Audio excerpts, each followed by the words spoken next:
चलिए आइए स्टार्ट करते हैं जेईई एडवांस 2025 पेपर 1 मैथ्स का सॉल्यूशन। और ये बोर्ड पर आपके लिए फर्स्ट क्वेश्चन।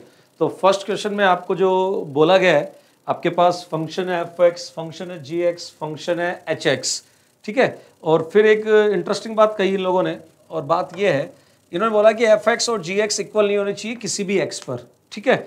और फिर इन्होंने मांगा है coefficient of x³ in hx, coefficient of x³ in hx। अब प्रॉब्लम बड़ा इजी है और सारा गेम इस स्टेटमेंट का है। तो चलिए आइए इस स्टेटमेंट की बात करते हैं। ये स्टेटमेंट कहता है कि भाई f(x) माइनस g(x) किसी भी x पर 0 नहीं होना चाहिए। मतलब सीधी और सिंपल सी बात है कि f(x) माइनस g(x) जो भी पॉलिनोमियल बनेगा, हम इन दोनों को सब्ट्रैक्ट करेंगे, जो भी पॉलिनोमियल बनेगा उसको कोई भी x सेटिस्फाई नहीं करना चाहिए, मतलब वो 0 नहीं होना चाहिए। तो बस सिंपल है, सब्ट्रैक्ट किया इन दोनों को। तो f(x) माइनस g(x) की बात करूं तो जरा देखो यहां पर क्या आ गया, a1 माइनस b1, फिर यहां पर आ गया आपके पास 7x, 10x माइनस 3x कितना हो गया बेटा 7x, फिर यहां पर आएगा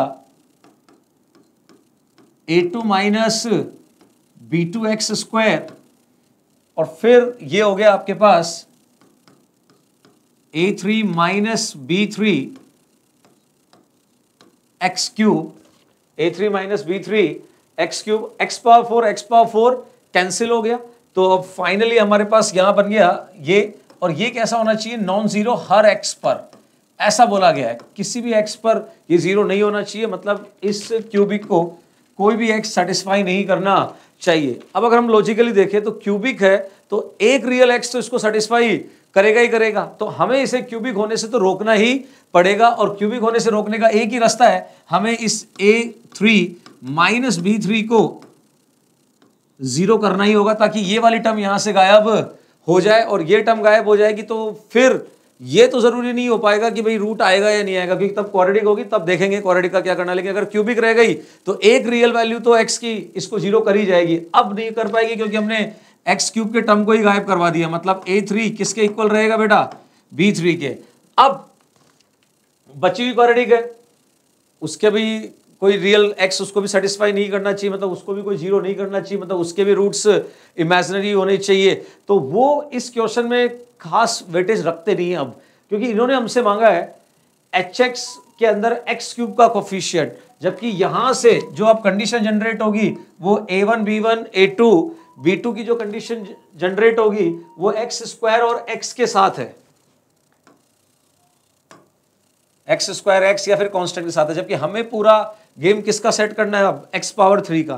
तो अभी अपन क्या कर रहे हैं, सीधा hx लिखेंगे और hx पे सिर्फ उस पे फोकस करेंगे जहां से हमें क्या मिल सकता है, x³। अब x³ लिखने चले तो hx है f ऑफ x प्लस 1। अब आप सोचिए ये लिखने का क्या फायदा, क्योंकि यहां से तो मुझे x³ मिलने से रहा, यहां से मुझे x³ नहीं मिलेगा, यहां से मुझे x³ मिलेगा। इसलिए मैं बोल रहा हूं कि a2 b2 a1 b1 का कोई रोल नहीं है, क्योंकि मुझे तो सिर्फ क्या फाइंड करना है, x³ का कोफिशिएंट, ठीक है। तो अगर मैं hx लिखने चलूं, मैं पूरा नहीं लिखूंगा, मैं सिर्फ वो पोर्शन लिख रहा हूं जहां से मुझे x³ मिल सकता है। तो यहां से मिल सकता है तो मैंने a3 के साथ लिख दिया x प्लस 1 होल क्यूब, यहां से तो मिलना ही है x प्लस 1 होल पावर 4, ये वाला भी लिख दिया।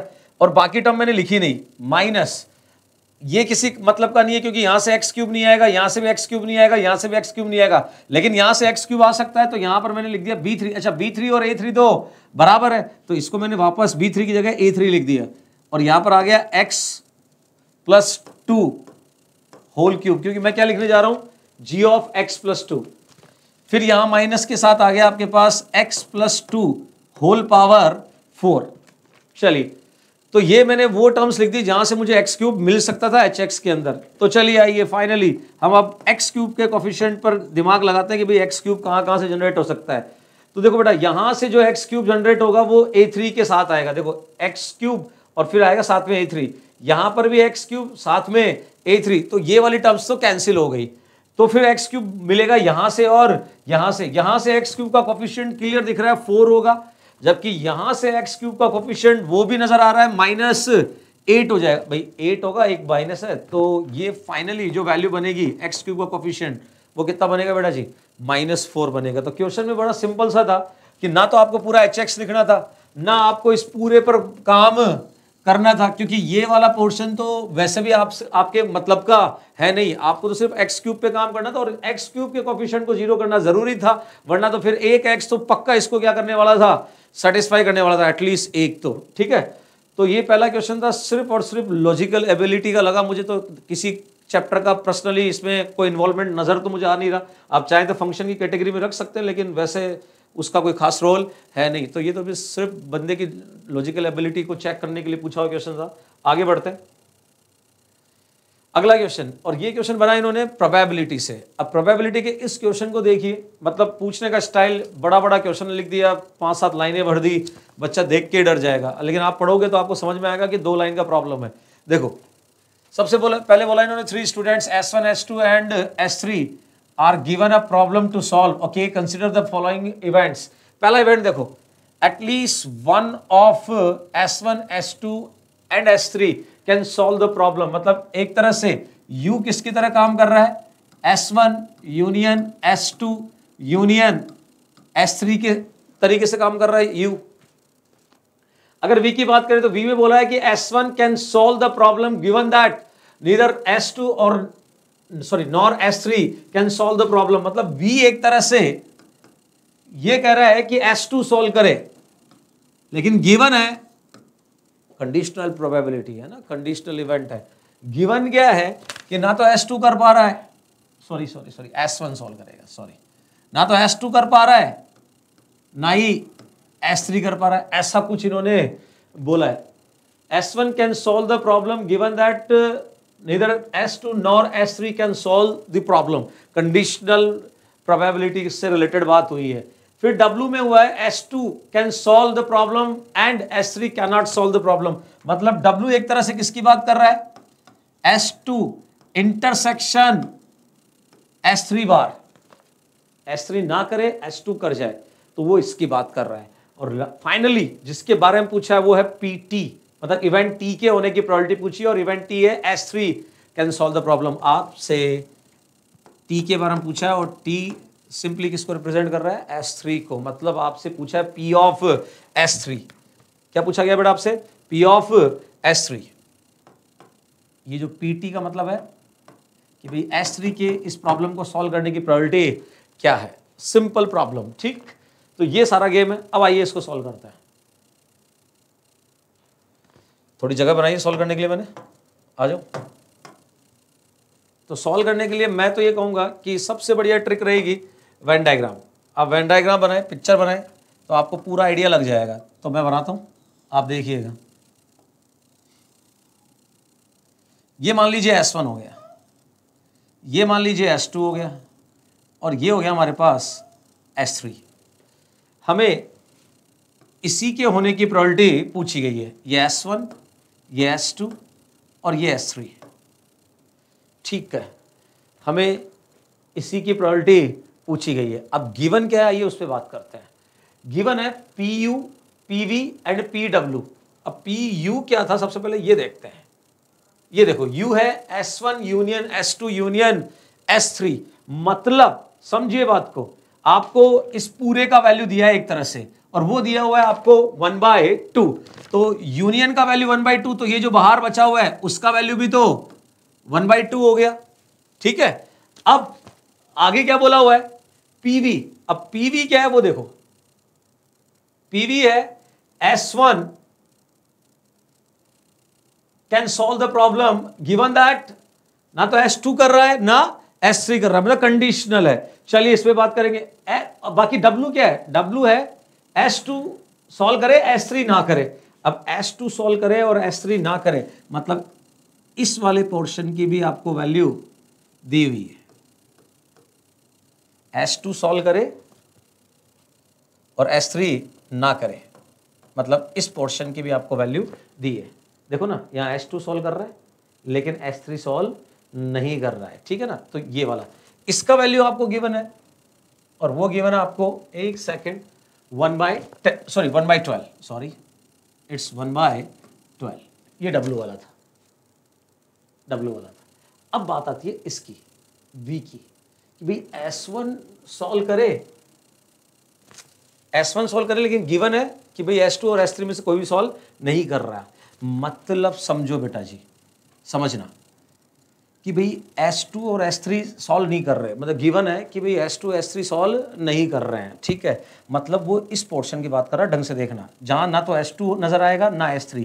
तो एक तो ये बाहर वाला हो गया, वहां पर ना तो S2 है ना S3 है, ठीक है। उसके अलावा ये वाला पोर्शन भी हो गया, ये जो पोर्शन दिख रहा है आपको, ये वाला, इसमें भी S2 भी नहीं है और S3 भी नहीं है, ठीक है। तो अब एक काम करते हैं, मान लो इसकी वैल्यू x है, मान लीजिए इस पोर्शन की, इस वाले पोर्शन की, मैं बता देता हूँ, हाईलाइट कर देता हूँ, इस पोर्शन की वैल्यू, इस पोर्शन की वैल्यू मान लीजिए x है, और एक्चुअल में, ठीक है ना, इस पोर्शन की वैल्यू x है और एक्चुअल में आपसे S3 पूछा है। तो S3 का वैल्यू अगर ढंग से देखो तो P ऑफ S3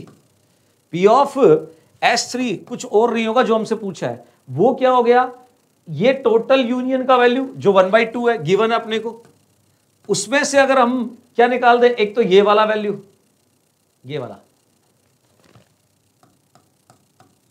और एक हम वैल्यू निकाल दे किसका, x का। तो बताइए सिर्फ ये S3 तो बचेगा, यही तो हमको चाहिए बेटा जी, ये S3 तो हमको चाहिए।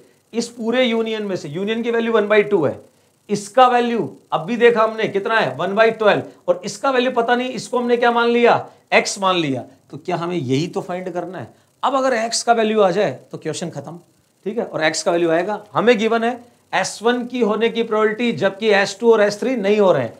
तो जरा सोचिए, वो प्रोबेबिलिटी 1/10 गिवन है अपने को, कितने गिवन है 1/10, किसकी होने की प्रोबेबिलिटी, S1 के होने की प्रोबेबिलिटी, जबकि S2 S3 नहीं हो रहे। तो सैंपल स्पेस का काम कौन करेगा, एक तो ये पोर्शन, ये वाला पोर्शन सैंपल स्पेस में होगा, क्योंकि ना यहां S2 है ना यहां S3 है। समझिए बात को, सैंपल स्पेस वो जगह होगी जहां S2 और S3 नहीं होगा, ठीक है ना। और उसमें से हमें वो उठाना है जहां S1 है उस सैंपल स्पेस में। तो आ जाइए, कंडीशनल का क्वेश्चन था, तो ये वो जगह है जहां S2 और S3 नहीं है, ये भी वो जगह है जहां S2 और S3 नहीं है। तो टोटल वैल्यू हो गई जहां S2 और S3 नहीं है, वो हो गई x प्लस ये तो x, और बाहर वाली हो गई 1/2, ये वो टोटल वैल्यू हो गया। इसकी तो x और बाहर वाले की 1/2। इसमें से आपके फेवर में सिर्फ कौन सा है, x, क्योंकि इस जगह आपका S1 हो रहा है। बस अब इसको सॉल्व करेंगे तो x की वैल्यू आ जाएगी, तो क्रॉस मल्टीप्लाई कर दिया अपन ने, तो 10x equals to x plus 1/2। तो आपके पास आ गया 9x equals to 1/2, x equals to 1/18। अब आप ये 1/18 उठाकर यहां पुट कर लीजिए और आपका आंसर आ जाएगा 13/36।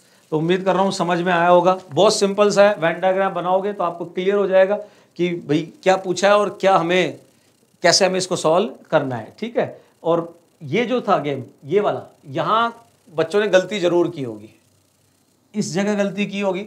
ये कंडीशनल था, साफ साफ लिखा हुआ है गिवन दैट, ठीक है। तो कंडीशनल प्रोबेबिलिटी का क्वेश्चन था, आपको इसको कंडीशनल के वे से सॉल्व करना था, इसे सैंपल स्पेस क्रिएट करना था। ये रहता आपका उसमें फेवरेबल पोर्शन, जिस तरीके से अपन ने किया, सैंपल स्पेस बनाया अपन ने, x प्लस हाफ का x ये था, बाहर वाला हाफ था, और उसमें फेवरेबल S1 वाला यही तो पोर्शन है, उसको ऊपर डाल दिया, क्रॉस मल्टीप्लाई किया, 1/18 आ गया। अब यहाँ पुट करेंगे, आपके पास 13/36 आ जाएगा।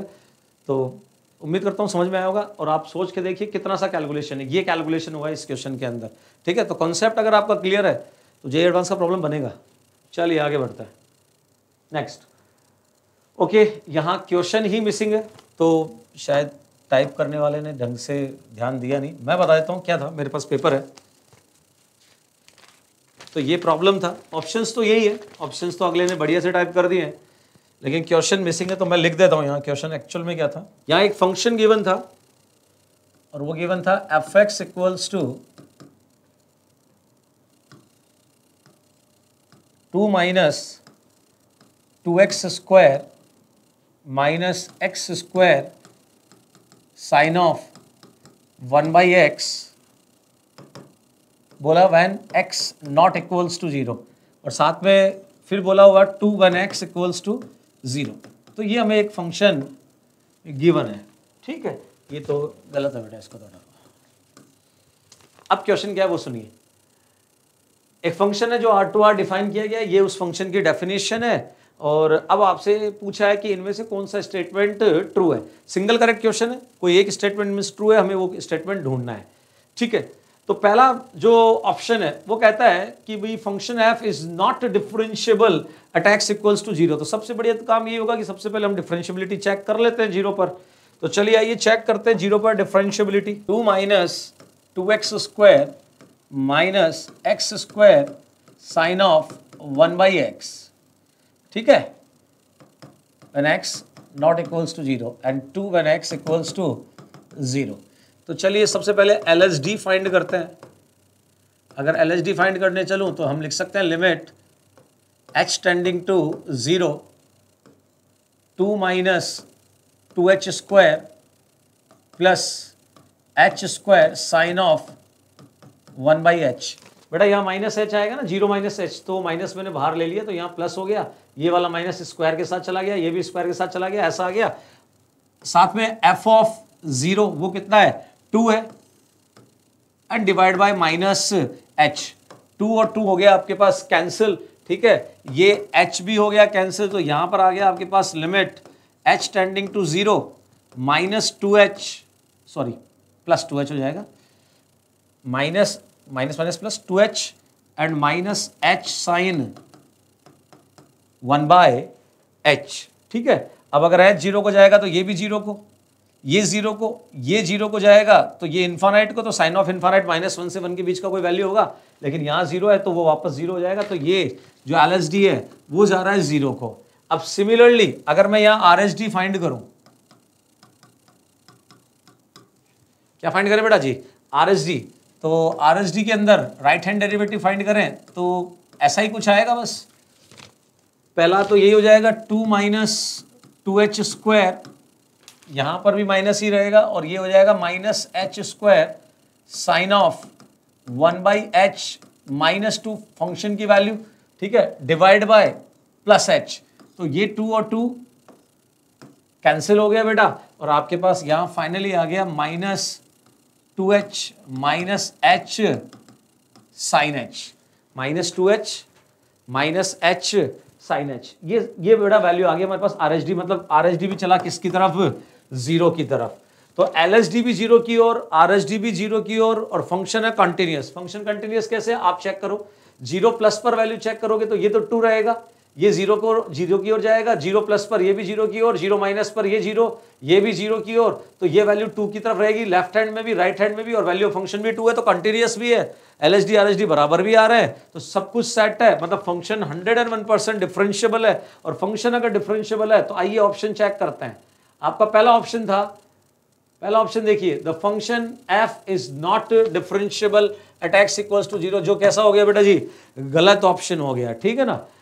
Second, there is a positive real number delta such that f is decreasing function on the interval 0 to delta। अब ये कह रहे हैं कि 0 से स्टार्ट होने वाला एक इंटरवल और कहां तक जाएगा, किसी डेल्टा तक, मतलब डेल्टा एक पॉजिटिव नंबर है वहां तक जाए। तो फंक्शन ऐसा कोई डेल्टा है क्या कि जहां पर 0 से डेल्टा में फंक्शन कैसा हो, डिक्रीजिंग, 0 से डेल्टा में फंक्शन कैसा हो बेटा, डिक्रीजिंग, ऐसा कोई डेल्टा है क्या, ये पूछ रहे हैं। तो जरा इधर देखो बेटा जी, बड़ी मजेदार सी बात है, ढंग से सुनना समझना। अगर आप LHD को देखो और RHD को देखो, पहले RHD देखते हैं अपन। RHD का वैल्यू है हमारे पास, यहां से देखिए, एक माइनस कॉमन ले लू, माइनस h ही कॉमन ले लेता हूं, तो अंदर आ गया 2 प्लस साइन h। अब h वैसे भी इन्होंने 0 से इंटरवल स्टार्ट किया है, 0 से डेल्टा बोला है, देखो इधर देखो, इंटरवल क्या बोला है, 0 से डेल्टा, मतलब 0 के आसपास का इंटरवल भी अपन ले सकते हैं, 0 प्लस थोड़ा सा आगे 0 के जरा सा। तो जरा सोचो, 0 के आसपास अगर हम देखते हैं, 0 के राइट में, तो ये तो कुछ भी हो जाए पॉजिटिव ही रहेगा, क्योंकि साइन h कुछ भी हो ले रहेगा तो -1 और 1 के बीच में, तो ये तो पॉजिटिव रहेगा, और h पॉजिटिव है, बाहर माइनस है, तो राइट हैंड में जो डेरिवेटिव है उसका वैल्यू नेगेटिव आ रहा है। 0 के जस्ट राइट में डेरिवेटिव, मैं बहुत दूर की बात नहीं कर रहा हूं, 0 के जस्ट राइट की बात कर रहा हूं, वहां डेरिवेटिव नेगेटिव है, डेरिवेटिव नेगेटिव है। और अगर डेरिवेटिव नेगेटिव है तो 0 के राइट साइड में एक इंटरवल क्रिएट किया जा सकता है जहां पर फंक्शन डिक्रीजिंग होगा।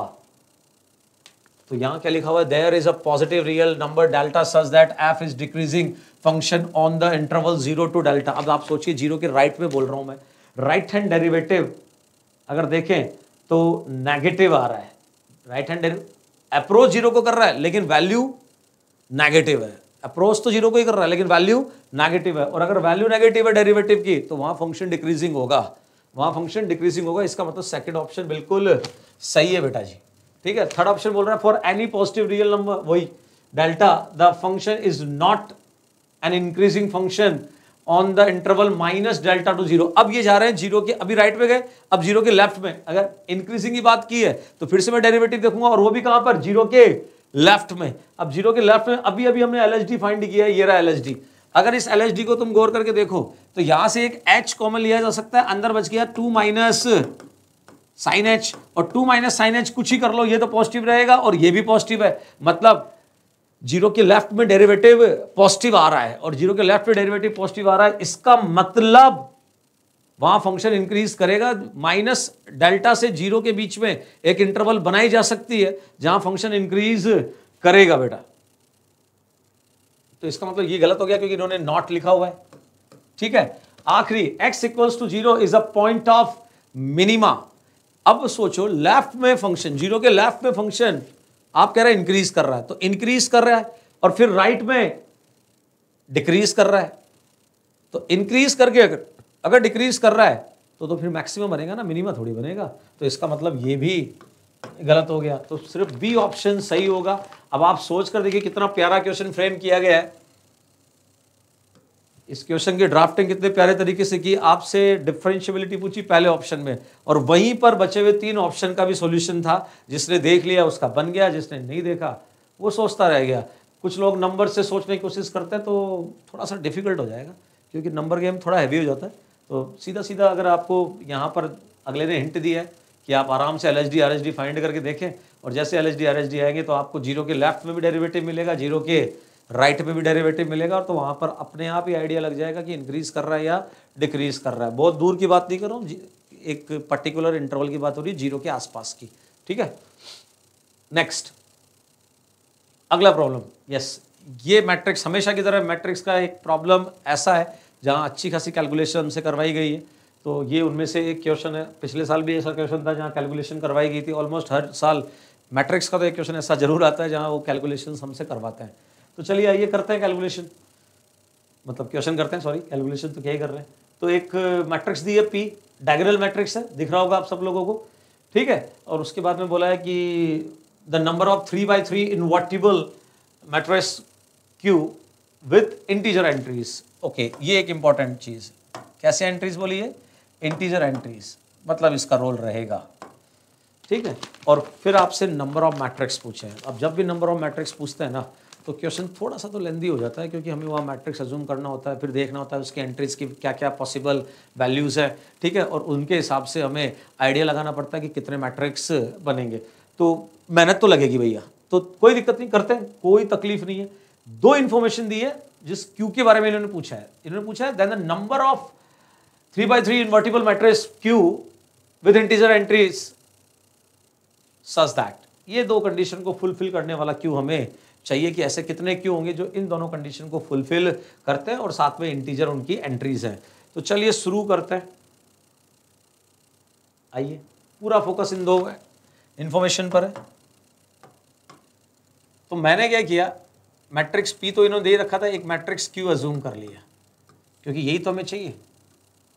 तो मैट्रिक्स Q आप अज्यूम कर सकते हो, कुछ भी ले लो, A1 A2 A3 A4 A5 A6 A7 A8 A9, ये है मैट्रिक्स Q जो हमने अज्यूम की। और हमें अब पता करना है कि इन जो 9 एंट्रीज, ये जो 9 एंट्रीज आपको यहाँ दिख रही है, उनकी क्या क्या पॉसिबल वैल्यूज है। तो वो आइडिया लगेगा तो हमें पता चल जाएगा कि हम कितने Q यहाँ क्रिएट कर सकते हैं। तो चलिए शुरू करते हैं, कंडीशंस लगाते हैं। तो मुझे लगता है पहले हमें ये कंडीशन लगा लेनी चाहिए। ठीक है, तो इस कंडीशन में क्या लिखा है, PQ इक्वल्स टू QP। तो थोड़ा सा P लिख लेते हैं पहले, 2 0 0 0 2 0 0 0 3। ये तो आपका पास P आ गया है ना, और इसके साथ लिखते हैं अपन Q। Q ये रहा अपने पास A1, A2, A3, A4, A5, A6, A7, A8, A9। चलिए आइए दोनों को मल्टीप्लाई करते हैं। अब दोनों को मल्टीप्लाई करने चले तो यहां पर आ गया सबसे पहले आपके पास 2A1, फिर आपके पास आ गया 2A2, फिर आ गया 2A3, फिर आपके पास आ गया 2A4, 2A5, 2A6। मल्टीप्लाई करना तो मुश्किल नहीं हो रहा है यार, इजी हो रहा है, कोई दिक्कत नहीं है। ठीक है, यहां पर 3A7, 3A8 एंड 3A9। ये हमने लिखा P इंटू क्यू। काम चलेगा नहीं, QP भी लिखना पड़ेगा। आइए QP लिखता है। डर क्यों रहे हो तुम लोग, मैं कर रहा हूं ना। QP तो पहले Q लिख लेते हैं। A1, A2, A3, A4, A5, A6, A7, A8, A9। It's 2 0 0 0 2 0 0 0 2। फिर से मल्टीप्लाई करने चलते हैं। तो यहाँ पर पहला जो एलिमेंट बनेगा वो 2A1 ही बन रहा है, ठीक है। अगला एलिमेंट 2A2, उससे अगला एलिमेंट, ओ सॉरी यहाँ तो 2 नहीं आएगा ना, 3 आएगा। फिर आपके पास आएगा 3A3, उसके बाद ये इधर मल्टीप्लाई होगा तो फिर से 2A4, 2A5, 3A6, 2A7, 2A8 and the last 3A9। अब गौर करके देखिए, ये चाहते हैं कि ये PQ और QP इक्वल हो जाए। तो जरा देखो, पहला एलिमेंट इक्वल है, कोई दिक्कत नहीं है। दूसरा एलिमेंट इक्वल है, कोई दिक्कत नहीं है। अब इन दोनों को इक्वल करोगे तो A3 का वैल्यू 0 हो जाएगा। तो आपकी जो मैट्रिक्स Q है उसका ये एंट्री फिक्स हो गई, इस एंट्री को तो 0 ही होना पड़ेगा, पहली चीज। फिर आगे बढ़ते हैं। ये और ये ऑलरेडी इक्वल है, ठीक है। ये और ये ऑलरेडी इक्वल है, हर A5 पर ये इक्वल रहेंगे। इसको और इसको इक्वेट करोगे तो ये फिर से देखो, इन दोनों को इक्वेट करो तो A6 को 0 ही होना पड़ेगा। तो A6 का वैल्यू भी फिक्स हो गया इस मैट्रिक्स में। इसको भरने का तरीका भी एक ही है, इसको फिल करने का तरीका भी एक ही है, ठीक है। उसके बाद में अगर हम आगे बढ़े तो ये और ये इक्वल करेंगे तो अपने पास फिर A7 भी 0 हो गया। इसको और इसको इक्वल करोगे 3A8 और 2A8 को तो फिर ये भी 0 हो गया। तो बेटा जी 9 एंट्रीज में से 4 एंट्री अब तक क्लियर हो चुकी है, उनको फिल करने का सिर्फ एक तरीका रहने वाला है। और यहां पर आ गया 3A9 और वहां भी 3A9 है, तो फिर कोई दिक्कत वाली बात है ही नहीं। तो यहां तक का काम हो गया। हमारे पास मैट्रिक्स Q की 4 एंट्रीज क्लियर हो गई है, लेकिन अभी भी 5 एंट्री बाकी है और उनके बारे में हमें इंफॉर्मेशन ढूंढनी ही पड़ेगी। तो एक और दो इंफॉर्मेशन एक्चुअल में, एक तो वो इंटीजर एंट्रीज वाली इंफॉर्मेशन पेंडिंग है और उसके अलावा एक और एंट्री है, एक और इंफॉर्मेशन है जिसका हमने इस्तेमाल नहीं किया है। अच्छा, मैं चाहता हूं कि अब मैं इसको इरेज कर देता हूं क्योंकि अब इसका कोई रोल है नहीं, तो इसको अपन मिटा देते हैं। अब इन्होंने एक इंफॉर्मेशन और दी, Q inverse equals to Q transpose मांगा है। Q inverse equals to Q transpose, मतलब दोनों तरफ अगर मैं Q से मल्टीप्लाई कर दूं तो ये Q इंटू Q ट्रांसपोज मांग रहे हैं कितना, I। मतलब ये चाहते हैं कि मैट्रिक्स Q ऑर्थोगोनल मैट्रिक्स हो। कैसा मैट्रिक्स हो बेटा, ऑर्थोगोनल मैट्रिक्स हो। तो चलिए Q को मल्टीप्लाई करते हैं उसके ट्रांसपोज से और उसको I के इक्वेट करते हैं। तो Q तो ये लिखा हुआ है A1 A2 0, A4 A5 0 0 0 A9।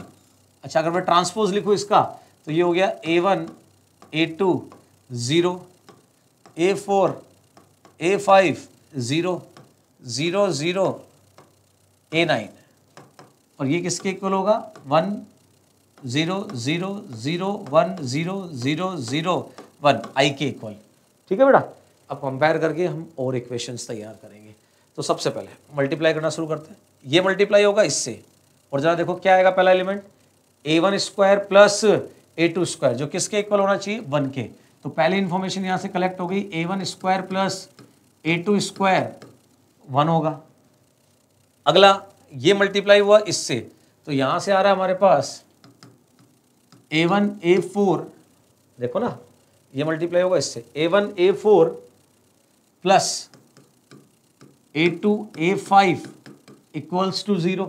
ठीक है, ये देखें, ये वाला देखो, ये वाला तो 0 0 0 और ये वाला 0, तो ये तो 0 हो गया, तो ये ऑलरेडी इक्वल है। फिर इसको करो इससे मल्टीप्लाई, तो a1 a4 plus a2 a5, same information, देखो इसको इससे मल्टीप्लाई करोगे तो वही तो इन्फॉर्मेशन आएगी, वो 0 होना चाहिए, वहां पर भी 0 लिख रखा है। ठीक है, उसके बाद में ये इससे मल्टीप्लाई होगा, तो एक नई इन्फॉर्मेशन आ गई, a4 square sorry plus a5 square, ये भी कितना होना चाहिए, 1 होना चाहिए। नहीं, ये शायद मैंने गलत लिख दिया, ये ना सही है। ठीक है, पहला तो वही था a1 a4, ठीक है, और अब ये, ठीक है, फिर 0, बिल्कुल ठीक है, ये 0 0, और एक ये लास्ट इंफॉर्मेशन आ गई हमारे पास, a9 स्क्वायर, और ये कितना है भैया, 1। ये देखो ना बेटा, ये 0 हो गया, 0 होना था, ये 0 हो गया, 0 होना था, और ये आखिरी आ गया a9 स्क्वायर, जिसका वैल्यू 1 होना है। ठीक है, तो a9 की वैल्यू तो हो गई 1 एंड -1, और a9 का बाकियों में कोई लेना देना भी नहीं है। तो a9 को मतलब इसको फिल करने के तरीके हमारे पास कितने हो गए, 2 रास्ते हो गए। ठीक है, अब बात करते हैं इन पर, इन 3 इंफॉर्मेशन पर। तो जरा सोचो, इसी को देखो, अगर इसको गौर करके देखो तो यहां 2 पॉसिबिलिटी है। पॉसिबिलिटी नंबर 1, ये a1 लिखा और ये मैंने a2 लिखा, तो पहला पॉसिबिलिटी है कि भाई a1 1 हो जाए, तो a2 को उस वक्त 0 होना होगा, a1 -1, तो a2 को फिर 0 होना ही पड़ेगा। ठीक है, फिर a1 0, तो a2 को 1 होना होगा, और अगर ये 0 तो ये -1 भी तो हो सकता है। अब आप देखो, ये 4 ऐसे, भाई a1 और a2 को आप सिर्फ इंटीजर ले सकते हैं। ठीक है, ये 4 ऐसे ऑर्डर्ड पेयर बनाए मैंने a1 और a2 के, जो इसको क्या कर रहे हैं, सेटिस्फाई। आप रख के देखिए, ये रखो, देखो बना रहा है, ये रखोगे तो भी बनाएगा, ये रखोगे तब भी बनाएगा, ये भी बनाएगा। तो इन दोनों को कंबाइंडली फिल करने के, सॉरी बेटा, सॉरी, इन दोनों को कंबाइंडली फिल करने के मेरे पास 4 तरीके हैं। ठीक है, अब ये 4 तरीके हो गए। अब यहां देखो, अगर मैं ये लेके चलता हूं, ये फिल करता हूं, a1 को 1 और a2 को 0, तो a1 1 हो गया, a2 0 हो गया, तो a4 को 0 ही होना होगा, a4 को 0 होना पड़ेगा, और a4 0, तो करस्पॉन्डिंगली a5 के लिए वैल्यू आ गई 1 एंड -1। ठीक है, a5 के लिए करस्पॉन्डिंग वैल्यू क्या आ गई, देखो यहां बात करते हैं अपन, a4 a5, कोई दिक्कत नहीं बेटा, आराम से, कोई टेंशन नहीं है। ठीक है ना, मजे से सॉल्व करेंगे। 1 0 का पेयर लेके चले आप यहां पर, क्योंकि वो यहां भी तो आएगा ना, इसको भी सेटिस्फाई करवाना है ना, तो ये तो हो गया 0, तो फिर a5 कुछ ही हो, लेकिन a4 मजबूर हो गया। a4 किस चीज के लिए मजबूर हो गया, a4 को देखो, ये तो 1 हो गया, तो a4 को 0 ही होना होगा, a4 0 हो गया, लेकिन उस केस में a4 0 कर दिया, तो a5 के लिए आपने क्या बोला, कुछ भी हो, तो a5 के लिए 2 ऑप्शन होंगे, 1 एंड -1। तो यहां पर अगर मैं चारों नंबर को एक साथ टैकल करता हूं, तो मेरे पास इन चारों को फिल करने का कितना रास्ता आ गया, 2 तरीके आ गए। अब अगला पेयर लेके चलो, 1 और 0 वाला, 1 और 0 वाला पेयर लेके चले, यानी वहां लेके चलो बेटा। ठीक है, ये 0 हो गया, ये -1 हो गया। ठीक है, -1 a4 0, तो a4 को तो फिर 0 ही होना पड़ेगा, लेकिन करस्पॉन्डिंगली जो a5 है, देखो a4 0, तो a5 के लिए तो अभी भी 2 ऑप्शन है, 1 भी ले सकते हो, -1 भी ले सकते हो, तो 2 ऑप्शन यहां से क्रिएट हो गए, सॉरी 1 एंड -1, ये खत्म। ठीक है, 0 1 लेके चले a1 और a2 को, तो ये 0 a1, ठीक है, तो फिर a4 कुछ ही हो, लेकिन ये a2 1 है, तो फिर a5 को 0 ही होना पड़ेगा। अब a5 0, तो ये कुछ भी ले लो, 1 और -1, सेम 2 केस यहाँ पर, तो 2 2 2 एंड 2, 8 केसेस। तो इन चारों को फिल करने के तरीके कितने हो गए? 8। जबकि इसको फिल करने के तरीके कितने हैं? 2। तो नेट आपके पास कितने मैट्रिक्स बन जाएंगे? 16 मैट्रिक्स। ठीक है, तो ये बहुत ही प्यारा और थोड़ा सा लेकिन कैलकुलेटिव क्वेश्चन तो था भाई, कैलकुलेशन तो थी। आपसे QP लिखवाया, PQ लिखवाया, इक्वेट करवाया, फिर Q इंटू Q ट्रांसपोज लिखा कर ये इक्वेशंस बनाई और उसके बाद में फिर थोड़ा PNC का भी तड़का इस पर डाला गया है, तो लेंदी था। ठीक है, आगे बढ़ते हैं। नेक्स्ट अगला question vector and 3D chapter से। ठीक है, और मैं क्या ही बोलूँ, मतलब बहुत ही ज़्यादा आसान, मतलब बोर्ड लेवल का, बोर्ड की बुक वाला फॉर्मूले लगवाए और कुछ नहीं है। आइए शुरू करते हैं। तो सबसे पहले देखो इस क्वेश्चन में क्या बोला है, देखो देखो देखो, इसमें बोला है let L1 be the line of intersection of planes given by the equation. भाई L1 है इनकी लाइन ऑफ, सॉरी L1 है इनकी लाइन ऑफ इंटरसेक्शन। अब लाइन ऑफ इंटरसेक्शन है तो L1 मैंने अभी अभी आपके लिए फाइंड की है L1, तो मैं डायरेक्ट ले देता हूं। तो L1 आया अपने पास बेटा x + 7/1। आप लाइन ऑफ इंटरसेक्शन फाइंड कर सकते हैं y - 6/-1, और फिर यहां पर आ रहा है z/1। तो ये है आपके लिए लाइन L1। ठीक है, L1 आ गई। उसके बाद में बोला है L2 be the line passing through point 2, -1, -3 and parallel to L1। तो जरा सोचो, फिर L2 भी आ गई। L2 आ गई x - 2/1 y + 1/-1, क्योंकि इसी की तो पैरेलल है, एंड z - 3/1। तो ये आपके पास L2 आ गया। L1 आपके पास है, L2 आपके पास है। आगे बढ़ते हैं। फिर बोला है सपोज दैट, अच्छा सॉरी, फिर बोला है let M denotes the plane. ये एक प्लेन भी है। ठीक है, suppose that L2 beats the plane M at point Q। तो पॉइंट Q भी आ जाएगा। कैसे आ जाएगा? आपको इस L2 का और इस प्लेन का क्या फाइंड करना है? इंटरसेक्शन। तो एक काम करते हैं, इसको लैम्डा मान लेते हैं। लैम्डा लिखा तो आप इंटरसेक्शन पॉइंट Q को क्या लिख सकते हो? लैम्डा + 2, फिर ये हो गया -λ - 1, और फिर ये हो गया लैम्डा + 3। देखो चेक करो ना बेटा, लैम्डा + 2, -λ - 1 एंड लैम्डा + 3। अच्छा, ये पॉइंट किस पर है? इस प्लेन पर। तो प्लेन की इक्वेशन को क्या करेगा? सेटिस्फाई। तो पॉइंट उठाओ, प्लेन की इक्वेशन रख दो। तो यहां पर आ गया 2λ + 4, 2λ + 4, फिर -λ - 1, फिर यहां पर आ गया -2λ -6 = 6। तो अभी देखो ये कैंसिल, ये कैंसिल। ठीक है, और आपके पास यहां पर भी काफी कुछ कैंसिल हो गया। देखो ये गया तो यहाँ -2, तो ये शिफ्ट हो गया उस तरफ, तो लैम्डा का वैल्यू आ गया -9। तो पॉइंट Q आ गया बेटा अपने पास। लैम्डा का वैल्यू है -9। चेक करो। नहीं नहीं नहीं नहीं नहीं सॉरी बेटा, हाँ ठीक है, -9 ही आएगा क्योंकि ये -λ है। ठीक है, -9 पुट किया तो ये तो हो गया बेटा -7, ये हो गया आपके पास +8, और ये हो गया आपके पास -6। तो ये आपके पास पॉइंट Q भी आ गया बेटा। ठीक है, और पॉइंट Q आ गया तो अभी आपके पास आगे बढ़ते हैं। क्या लिखा है? Let R be the foot of perpendicular drawn from P to the plane M। Okay, अब R भी आ जाएगा। R कैसे आ जाएगा? पॉइंट, सॉरी, R क्या है? फुट ऑफ परपेंडिकुलर है जो P से, पॉइंट P से, पॉइंट P, ये रहा, यस, पॉइंट P से इस प्लेन M पर ड्रॉप किया गया है। अब फुट ऑफ परपेंडिकुलर का हमारे पास डायरेक्ट फॉर्मूला है, तो हमारे पास ये पॉइंट R भी आ गया, पॉइंट Q आ गया है, पॉइंट R। अरे फुट ऑफ परपेंडिकुलर का फॉर्मूला है ना, चलिए मैं बताता हूं। फुट ऑफ परपेंडिकुलर का फॉर्मूला क्या बेटा, याद नहीं है? x - x1 किस पॉइंट से ड्रॉप किया अपन ने? Point P। पॉइंट P है 2, -1, 3। प्लेन देखो, प्लेन ये है, तो नीचे कितना? 2, फिर कितना आएगा? y + 1 क्यों? 2, -1, 3 है ना, डिवाइड बाय 1, थोड़ा छोटा कर लेते हैं इसको, है ना, divide by 1 z minus 3 divide by -2 equals to minus, अब आपको पता है क्या करना है, पॉइंट उठाना है, प्लेन में पुट करना है, तो 2 इंटू 2 सॉरी -1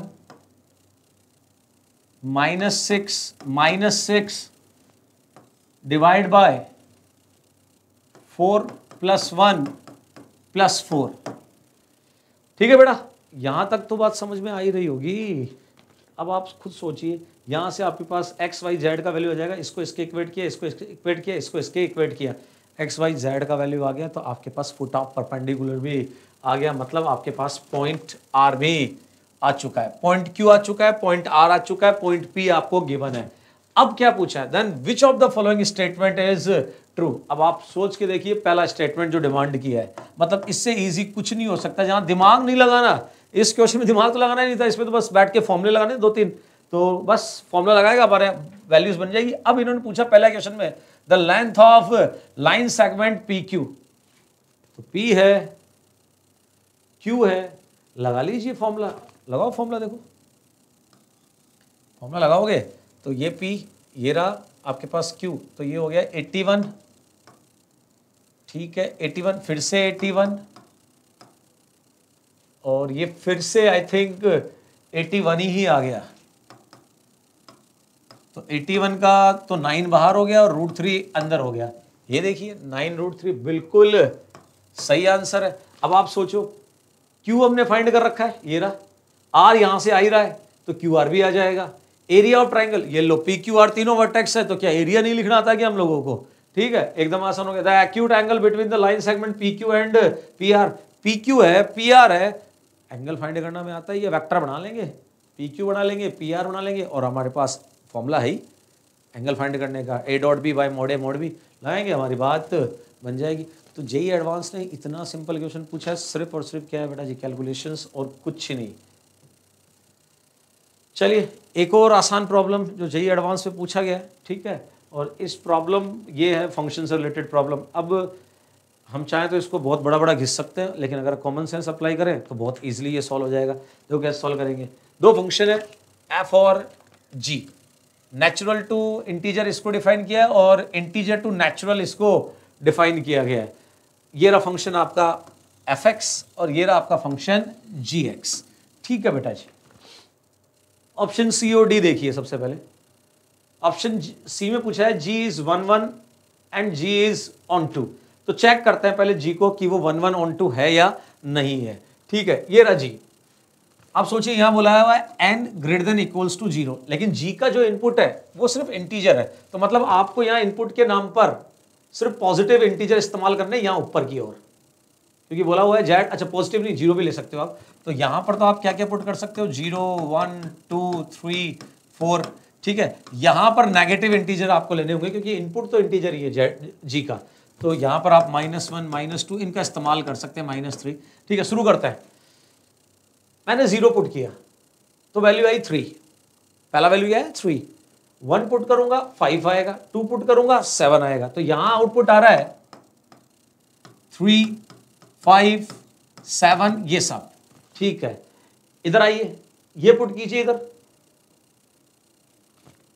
-1 पुट करूंगा तो यहां आउटपुट आएगा 2 4 6, ये सब सारे नेचुरल नंबर आ रहे हैं आउटपुट के नाम पर, सिर्फ क्या नहीं आ रहा 1 नहीं आ रहा।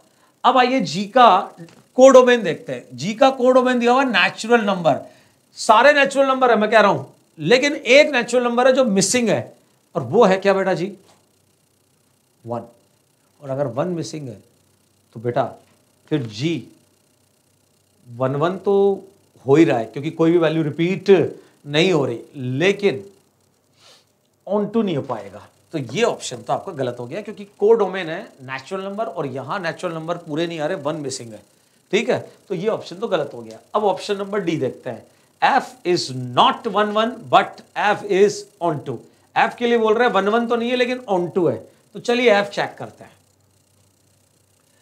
n ऑड पर ये और n इवन पर ये, ऑड शुरू करते हैं, 1 पुट करते हैं, 1 पुट किया 1 + 1/2 इट्स 1। अच्छा इवन पुट करते हैं यहां पर, तो पहला इवन पुट करो आप 2, 4 - 2, 2 डिवाइड बाई 2 1। यस, समझ में आया। f ऑफ 1 का वैल्यू, f ऑफ 1 का वैल्यू भी 1 है और f ऑफ 2 का वैल्यू भी 1 है। सेम आउटपुट दो डिफरेंट x पर, इसका मतलब फंक्शन 1 1 नहीं है, और फंक्शन 1 1 नहीं है तो यहां तक का स्टेटमेंट तो सही हो गया। आगे बोला है फंक्शन ऑन टू है। अब ऑन टू होने के लिए तो यहां पर सारे इंटीजर अवेलेबल होने चाहिए। चेक करते हैं, तो यहां पुट किया आपने पहला ओड 1, तो आपके पास 1 आ गया। अब अगला ओड 3, 3 + 1/2 2 आ गया। फिर 5, 5 + 1/2 3 आ गया।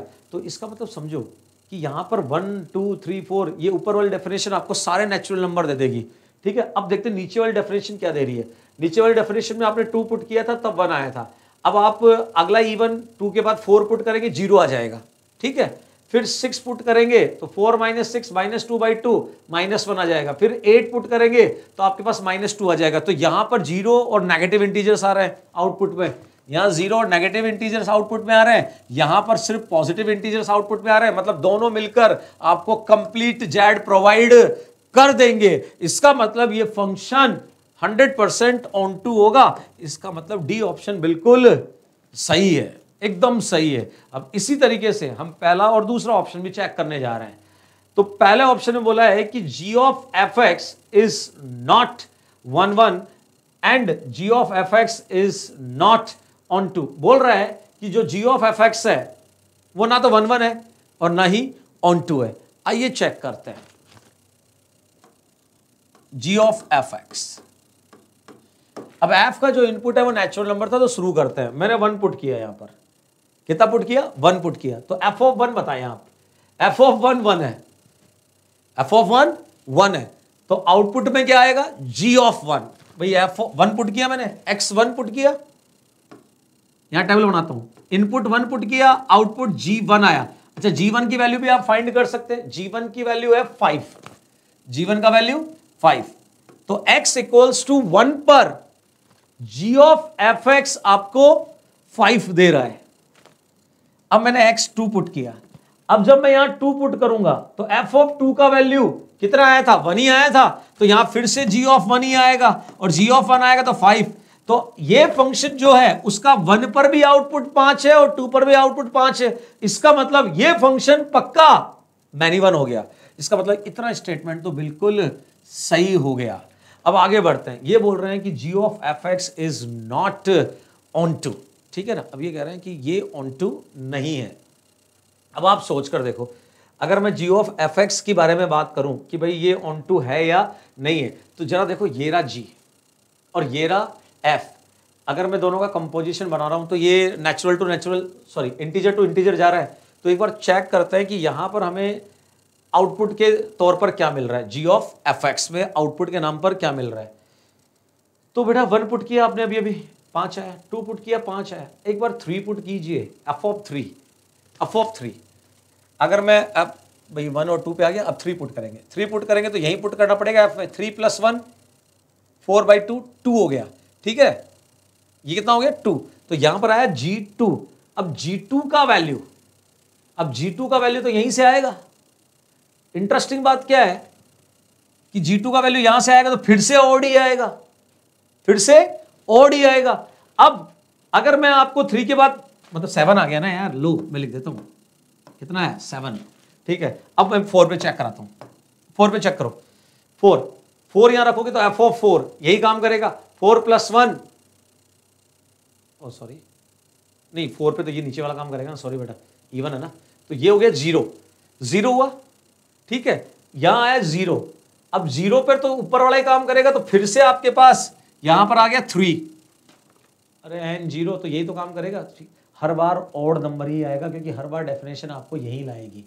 और अगर हर बार ऑड आएगा तो फिर कहानी खत्म, सिर्फ ऑड नंबर ही आउटपुट में है, तो फिर ये ऑन टू नहीं हो सकता। इसका मतलब ये भी सही है, ऑप्शन नंबर ए भी सही हो गया। अब इसी तरीके से आप ऑप्शन नंबर बी को भी चेक कर सकते हैं। तो अब आप सोच लीजिए, कोई कैलकुलेशन नहीं है, सिर्फ बैठ के दिमाग चलाना है, थोड़ा बहुत पुट पुट करके देखना है इससे ज़्यादा आसान क्वेश्चन जेईई एडवांस में आप एक्सपेक्ट कर भी नहीं सकते। ठीक है, चलिए नंबर 7। नंबर 7 का तो क्या ही कहें, कॉम्प्लेक्स नंबर का इतना हल्का प्रॉब्लम। ठीक है, अब देखो इसको, देखो यहाँ Z1 दिया, यहाँ Z2 दिया, और फिर यहाँ पर आपको बोला है ओके, यहाँ पर आपको एक इक्वेशन दी है जो क्लियर दिख रही है, वो कुछ ऐसा लिखा हुआ है, देखो यहाँ x प्लस आइटा वाई, यहाँ भी x प्लस आइटा वाई था। It's like Z minus Z1। मैंने x प्लस आइटा वाई को क्या लिख दिया, Z लिख दिया, और इधर लिखा हुआ है 2 times mod of Z minus Z2, ऐसा तो लिखा हुआ है। और ये क्वेश्चंस आपने बहुत किए होंगे, ये सीधा सीधा दिख रहा है सर्कल की इक्वेशन है। किसकी इक्वेशन है बेटा, सर्कल की। आइए उस सर्कल का सेंटर और रेडियस पूछा तो अपन फाइंड कर देते हैं इन लोगों के लिए। तो पहले तो मैं इधर, तो ये कुछ ऐसा हो गया, Z minus Z1 by Z minus Z2 equals to 2। किसको रिप्रेजेंट करता है बेटा जी, सर्कल को। और ये जो Z1 Z2 है, इसको 2:1 में जो पॉइंट्स डिवाइड करते हैं इंटरनली और एक्सटर्नली, वही उस सर्कल के डायमेट्रिक एंड्स होंगे। ये हम सबको पता है, हमने पढ़ा हुआ है। Z1 Z2 को 2:1 में इंटरनली और एक्सटर्नली डिवाइड करने वाले जो पॉइंट्स होते हैं, वही उस सर्कल के लिए डायमेट्रिक एंड्स का काम करेंगे। तो खत्म हो गया। पॉइंट Z1 देख लेते हैं एक बार, क्या था। Z1 तो था 1,2 और Z2 है 0,3। तो ये तो 1,2 और ये है 0,3। तो चलिए, तो पहले तो इंटरनल डिवीजन वाला पॉइंट फाइंड कर लेते हैं, उसका नाम P रख लेते हैं अपन। तो ये हो गया 2, 1, 1/3, 6, 8/3। ये तो इंटरनल डिवीजन वाला पॉइंट, ये डायमेट्रिक एंड पहला। दूसरा डायमेट्रिक एंड, अब इसी रेशो में एक्सटर्नल डिवीजन होगा।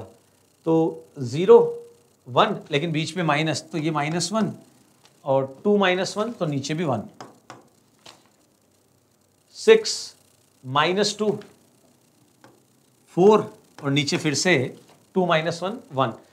तो ये दोनों आगे डायमेट्रिक एंड्स, और डायमेट्रिक एंड्स आगे तो मिड पॉइंट ही तो सेंटर होगा ना बेटा।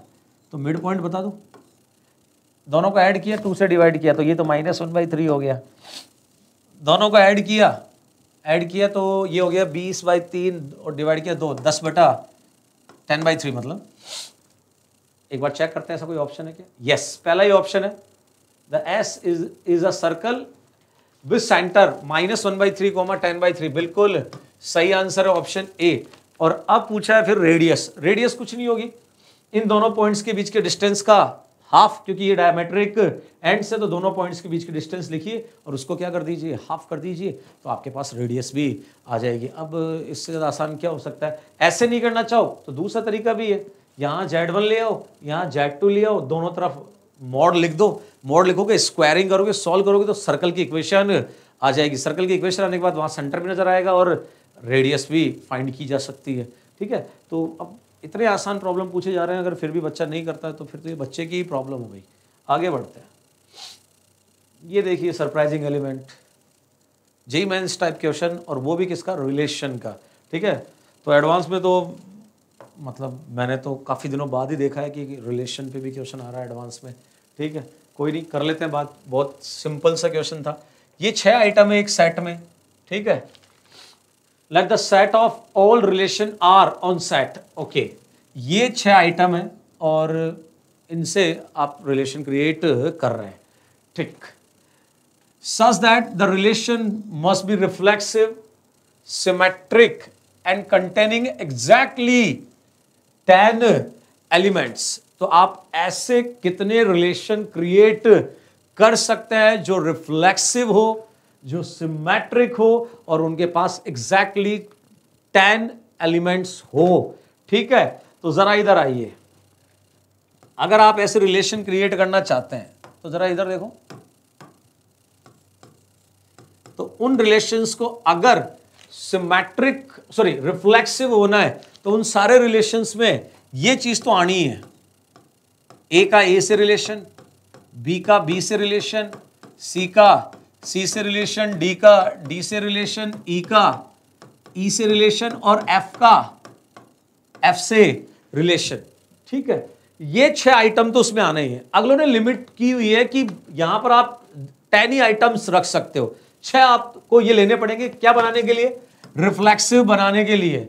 अब आप 4 आइटम और चूज कर सकते हो, मतलब 4 यहां पर ऑर्डर पेयर और ले सकते हो, ठीक है ना। और वो भी ये करते हुए कि भाई चीजें क्या रहनी चाहिए? सिमेट्रिक। तो सोचो अगर आप यहां पर कोई P, Q लेते हो तो आपकी मजबूरी है आपको Q, P भी लेना पड़ेगा, क्योंकि आपको उसे सिमेट्रिक बनाए रखना है, ठीक है। और अगर एक लिया तो दूसरा तो अपने आप ही आएगा, आप कुछ नहीं कर सकते। उसी तरीके से अगर आपने एक R, S लिया तो आपकी मजबूरी है आपको S, R भी तो लेना पड़ेगा भैया, पड़ेगा। ये तो मजबूरी होगी सब आपकी, ठीक है। अब बारी आती है इसकी प्रॉब्लम को खत्म करने की। आइए खत्म करते हैं। तो मैं ये कह रहा हूं कि अपन एक काम करते हैं, पहले देखते हैं कि कितने पेयर बनाए जा सकते हैं ऐसे।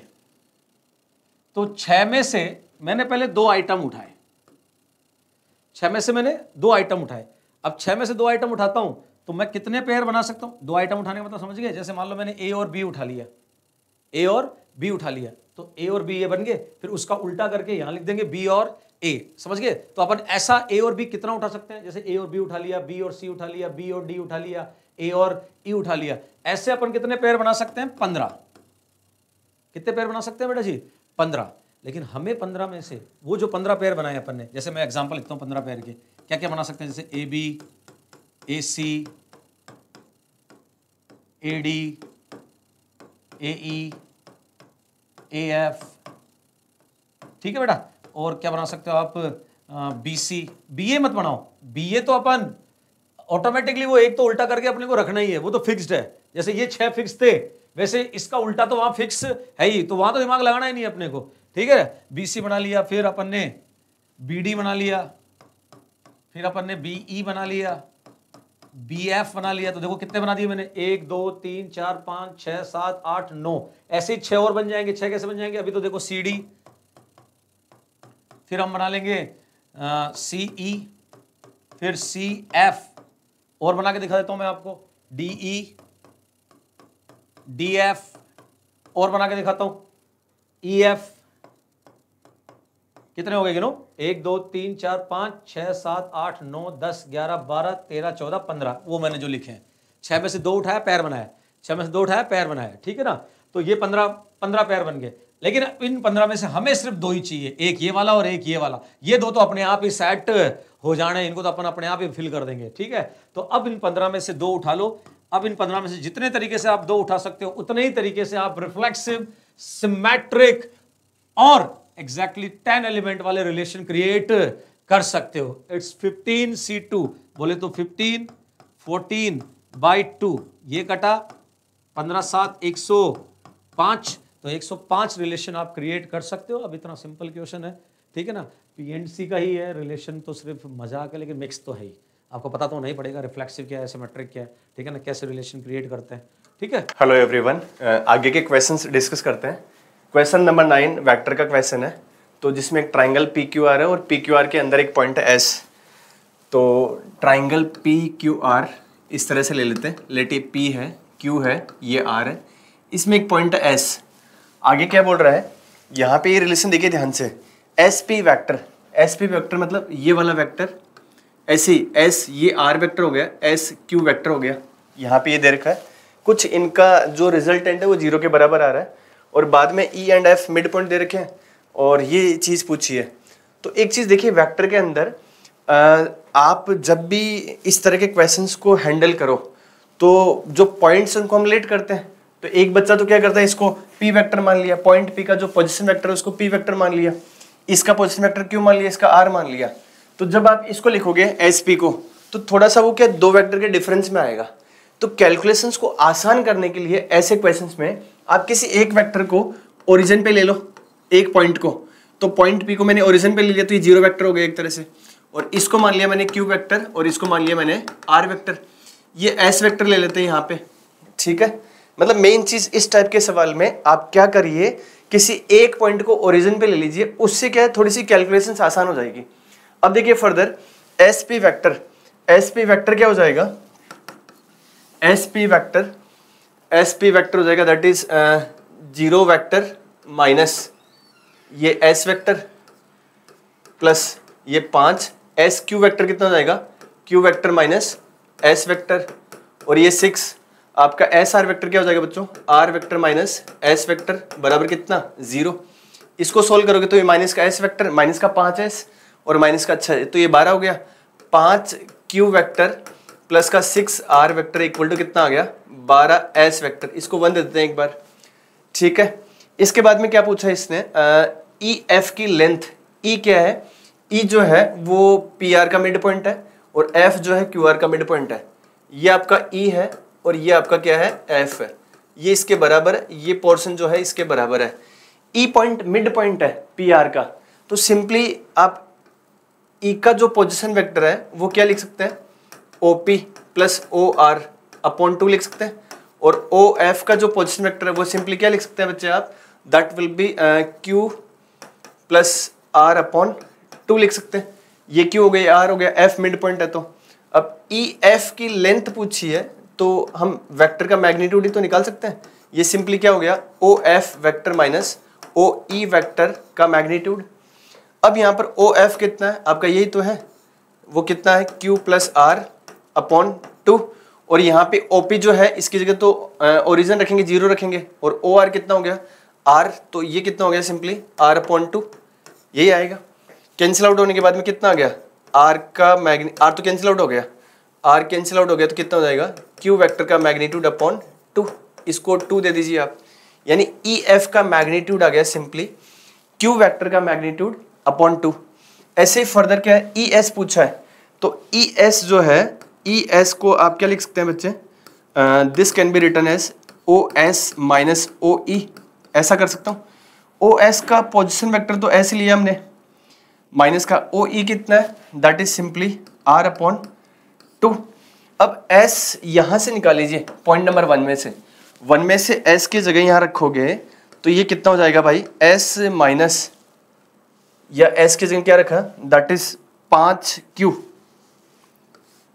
एस की जगह लिखा 5 क्यू वेक्टर अपॉन 12 प्लस का 12 इधर जाएगा तो दिस विल बी 1/2, तो आर वेक्टर अपॉन 2, ये मैंने एस की जगह लिख दिया, माइनस का आर अपॉन 2, ये मैंने ये एज इट इज लिख दिया। इसको सोल्व करने के लिए तो आउट हो गया, और क्यू वेक्टर का मैग्नीट्यूड और अपॉन में कितना, ये 12, इधर मल्टीप्लाई में कितना 5, ये आ जाएगा। ये आपका ई एस का मैग्नीट्यूड आ गया। इसने सिंपली पूछा क्या है, ई एफ का मैग्नीट्यूड अपॉन या लेंथ अपॉन ई एस की लेंथ, तो E F length upon E S, ये सिंपली कितना आ जाएगा, दिस इज क्यू का मैग्नीट्यूड बटे में 2 और ये 5 अपॉन 12 और ये क्यू का मैग्नीट्यूड, ये सिंपली कितना हो जाएगा 12/10, तो इसका आंसर आ रहा है 1.2, यानी सवाल नंबर 9 का आंसर है 1.2। यानी एक सिंपल सा सवाल है, बस इस सवाल में आपको कैलकुलेशंस पे फोकस करना था। और कैलकुलेशंस को आसान कैसे करते हैं, जैसे मैंने स्टार्टिंग में बताया, किसी एक पॉइंट को ओरिजिन पे ले लो, इस तरह के क्वेश्चंस के लिए, ठीक है। आगे बढ़ते हैं क्वेश्चन नंबर 10 पे। क्वेश्चन नंबर 10 है परमुटेशन का पीएनसी का, तो इसमें क्या बोल रहा है आपको 7 डिजिट नंबर बनाने। अब 7 डिजिट नंबर के अंदर आपको इस्तेमाल 0 करना है, 1 करना है और 2 करना है, और इसने कंडीशन क्या दी है कि 0 और 1 में से एटलीस्ट एक डिजिट एग्जैक्टली 2 बार आना चाहिए, ठीक है। 2 पे कोई रेस्ट्रिक्शंस नहीं है और स्टार्टिंग में 0 नहीं आना चाहिए। 7 डिजिट नंबर पूछा है तो वो जो हम मानते हैं कि पहले प्लेस पे 0 नहीं आएगा, बिल्कुल वही है। तो देखते हैं इसमें पहला केस ले लेते हैं कि अगर एग्जैक्टली 2 बार 0 आ जाए। अगर एग्जैक्टली 2 बार 0 आएगा तो आप देखिए जो 7 प्लेस है, 1 2 3 4 5 6 7, इस प्लेस पे तो 0 आ नहीं सकता, तो जो 6 प्लेस है उनमें से कोई 2 प्लेस पे 0 आएगा। तो मैंने क्या किया, 6 में से कोई 2 प्लेस निकाला और वहां पर 0 रख दिया। अब बाकी बचे 5 प्लेसेस, अब पांचों प्लेस पे हर प्लेस पे 2 ऑप्शन है, 1 भी आ सकता है और 2 भी आ सकता है, तो ईच प्लेस पे 2 ऑप्शन है, तो 5 ऑप्शन पे कितना हो जाएगा 2 की पावर 5। इसको सोल्व करने पर कितना, दिस इज 15 × 32 हो गया। इसको एक बार 1 दे देते हैं। केस 2 में अगर एग्जैक्टली 2 बार 1 आ जाए, ठीक है, और 0 कितने बार भी आए और 2 कितने बार भी आए, बस 1 जो है ना एग्जैक्टली 2 बार आ रहा है। तो इस केस में ध्यान से देखिए, अगर 1 एग्जैक्टली 2 बार आ रहा है तो मैं एक बार क्या ले रहा हूँ, पूरे 7 प्लेस में से कोई 2 प्लेस निकाला और वहां पे 1 को रख दिया, बाकी बचे कितने 5 प्लेसेस। 5 प्लेस में ईच प्लेस पे 0 भी रख सकता हूँ, 2 भी, तो 2 तरीके हैं। तो टोटल कितना हो जाएगा 2 की पावर 5। 2 की पावर 5 समझ में आया? मतलब कोई भी 2 प्लेस पे तो 1 रख दिया, जैसे मान लो इस पे 1 रख दिया मैंने और इस पे 1 रख दिया। अब इस प्लेस पे आप 0 भी रख सकते हैं और 2 भी रख सकते हैं। तो इस प्लेस को भरने के 2 तरीके हैं। सिमिलरली अदर प्लेसेस को भरने के भी कितने तरीके हैं? 2 तरीके हैं। तो इस तरह से भर दिया। लेकिन इस केस में वो केस भी कवर हो गया जब स्टार्टिंग में 0 आ रहा होगा, मतलब यहाँ पर 0 आ गया और बाकी कितना, ये 4 5 6 7, बाकी मान लो 1 1 यहाँ आ गया। अगर यहाँ पर 0 आ रहा है वो तो क्या हो गया आपका 6 डिजिट का हो गया, या इसके हिसाब से एक्सेप्टेबल नहीं है, तो वो केस माइनस करना पड़ेगा। तो मैं माइनस कर रहा हूँ कि अगर यहाँ पे 0 आ जाए, अगर यहाँ पे 0 है, बाकी जो 6 प्लेसेस बचे उनमें तो एग्जैक्टली 2 तो 1 है ही, तो मैंने 6 में से 2 प्लेस निकाला और वहां पर तो 1 को रख दिया। बाकी 4 प्लेस बचे, उन 4 प्लेस को भरने के कितने तरीके हैं? 2 की पावर 4। केस 3 क्या है? अब एक चीज देखिए, इसमें मैंने एग्जैक्टली 2 0 लिए हैं, इसमें एग्जैक्टली 2 1 लिए हैं। यहाँ पर एग्जैक्टली 2 0 लिए हैं, 1 पे कोई रेस्ट्रिक्शंस नहीं की, तो वो केस भी कवर हो रहा है जब एग्जैक्टली 2 बार 1 आ रहा हो इस केस में। और इस केस में एग्जैक्टली 2 1 लिए हैं, 0 को मैंने रेस्ट्रिक्शंस फ्री रखा है, तो इस केस में वो पार्ट भी कवर हो जाएगा, या वो वाले केसेस भी कवर हो जाएंगे जब 0 2 बार आ रहा हो। यहाँ पे तो 0 2 बार आ रहा है और 1 2 बार आ रहा है, ये दोनों इसमें भी कवर हो गए और इसमें भी कवर हो गए, तो वो वाला केस वापस माइनस करना पड़ेगा। तो उसको कैलकुलेट कर लेते हैं कि 2 0 आ रहे हैं और एग्जैक्टली 2 1 आ रहा है। तो आप क्या करिए, इस केस में पहले प्लेस पे तो 0 आ नहीं सकता, तो बचे कितने आपके 6 प्लेस। तो मैंने क्या किया, 6 में से कोई 2 प्लेस निकाला और वहां पर 0 रख दिया। अब बचे कितने 5 प्लेस। अब 5 प्लेस में से 3 प्लेस पे तो ऑब्वियसली 2 ही आएगा और 2 प्लेस पे 1 आएगा, तो उनको परम्यूट कर दिया, इस बार ऐसे परम्यूट कर दिया। तो इसको सोल्व करने पर कितना हो जाएगा, दिस इज 15 और ये कितना हो जाएगा 10, तो ये 150 आ गया। तो आपको सिंपली क्या करना है, इसको 1 और 2 को ऐड कर दीजिए और 3 को माइनस कर दीजिए। तो आपका जो आंसर है दैट विल बी, ये कितना 15 इंटू 32 और ये कितना हो जाएगा 21 इंटू 32 और ये कितना माइनस का 15 इंटू 16 माइनस का 50, सॉरी ये 15 इंटू सॉरी ये 15 इंटू 32 है, ये 15 इंटू 16 है, तो ये 15 इंटू 16 बचा और ये कितना 21 इंटू 32 आया और ये माइनस का 150। इसको फर्दर कैलकुलेट कर लेते हैं। तो 15 इंटू 16, ठीक है, यहाँ से 16 चाहे तो कॉमन ले लीजिए, 16 कॉमन लिया तो 15 प्लस 42 और ये माइनस का 150 और ये कितना हो जाएगा 16 इंटू दिस विल बी कितना 57 माइनस का 150 और ये कितना आ जाएगा 57 और ये 16, तो 42 और 4 बचा 30 और 4 34 और ये 57, ये कितना 2 1 और 9, तो 912 माइनस का 50 तो 812, तो कितना आ जाएगा 812 में से 50 हटाइए तो कितना हो जाएगा 700, ठीक है, 812 माइनस का 50 2, ये कितना आ गया 6 और ये 7, 762। ये सेकंड वाले का आंसर है, ठीक है। यानी सिंपल सवाल था पीएनसी का, परमुटेशन का। आगे बढ़ते हैं। Question number 11। क्वेश्चन नंबर 11 देखिए, देखने में बहुत इजी सवाल लग भी रहा है भी।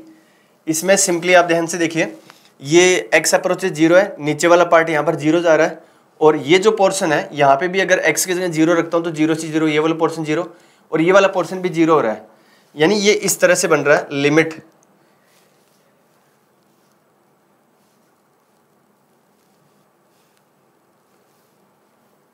इसमें हम क्या कर सकते हैं,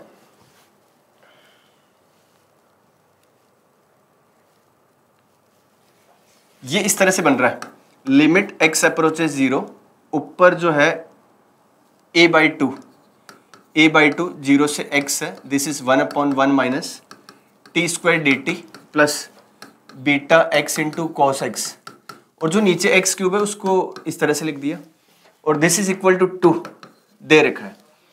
अब आप देखिए ये 0/0 फॉर्म बन रहा है, तो डायरेक्टली क्या करो, LH रूल लगा दो। तो LH रूल लगाओगे तो लिमिट x अप्रोचेस 0, और ये क्या हो जाएगा a/2, और ये हो जाएगा 1/1 - x स्क्वायर, प्लस इसको डिफरेंशिएट करोगे तो बीटा इंटू कॉस x आ रहा है, और माइनस का बीटा इंटू साइन x आ रहा है। I think this is clear. और अपॉन में कितना आ गया भाई, 3x स्क्वायर आ गया, इक्वल टू 2 आ रहा है। अब आप एक चीज देखिए, ये तो सिंपली एक जीपी का फॉर्मूला है सम का, इसको आप ऐसे लिख दीजिए, limit x approaches 0, this is a/2, और ये हो जाएगा 1 + x स्क्वायर प्लस x की पावर 4, आगे बढ़ सकते हैं। आप देखिए इन्फिनिट जीपी, इस जीपी का फॉर्मूला क्या होगा, सम का 1/1 - r, तो r यहाँ पर x स्क्वायर है तो यही आएगा। तो इस पोर्शन को मैंने ऐसे लिख दिया जीपी की फॉर्मेट में। ऐसे ही cos x की सीरीज लगाइए, x²/2 फैक्टोरियल। आगे ज्यादा टर्म्स लिखने की जरूरत नहीं है, वो मैं रीजन अभी बताता हूँ आपको ऐसा क्यों। ये x³/3 फैक्टोरियल, और अपॉन में कितना 3x² इक्वल टू कितना है 2 है। इसमें देखिए इसमें ऊपर भी आपने सीरीज लगाने के बाद में एक पोलिनोमियल फॉर्मेट बन रहा है, और नीचे भी क्या है 3x² एक पोलिनोमियल है, और आंसर नॉन जीरो फाइनाइट आ रहा है। तो इस केस में आंसर नॉन जीरो फाइनाइट केवल तभी आ सकता है जब यहाँ पर नीचे जैसे x² है तो ऊपर भी x की मिनिमम पावर का जो टर्म है वो x² वाला टर्म हो। ज्यादा पावर के कितने भी टर्म्स हो कोई दिक्कत नहीं है, बट x की मिनिमम पावर वाला टर्म जो है वो x² वाला टर्म हो, यानी x की पावर 1 का कोई टर्म नहीं होना चाहिए, कांस्टेंट टर्म नहीं होना चाहिए। वो नहीं होगा तो ही नॉन जीरो फाइनाइट आंसर आ सकता है। यानी इस केस में मेनली क्या देखते हैं हम, इफेक्टिव डिग्री, डिनोमिनेटर और न्यूमरेटर की इफेक्टिव डिग्री सेम होनी चाहिए। तो इफेक्टिव कैसे, x 0 की तरफ जा रहा है तो जितनी कम पावर होगी वो उतना ही ज्यादा इफेक्टिव होगा टर्म। तो नीचे इफेक्टिव डिग्री 2 है तो ऊपर भी 2 होनी चाहिए, 2 से कम पावर के टर्म्स वहां पर नहीं होने चाहिए।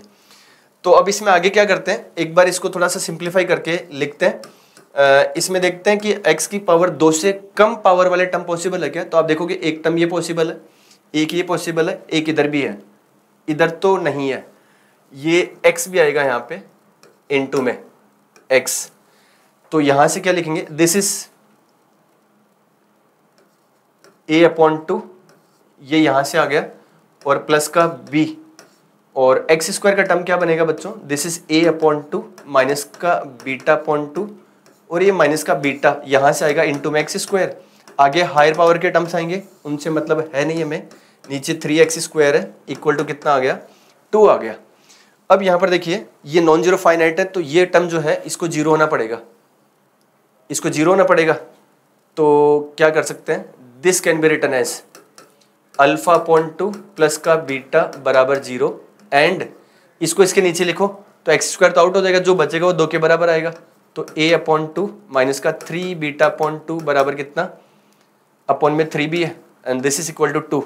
तो यहाँ से अल्फा प्लस 2β इक्वल टू 0 आ गया, और इधर से कितना जाएगा, अल्फा माइनस का 2β बराबर कितना, दैट विल बी 12, 6 2 12 ये आ गया।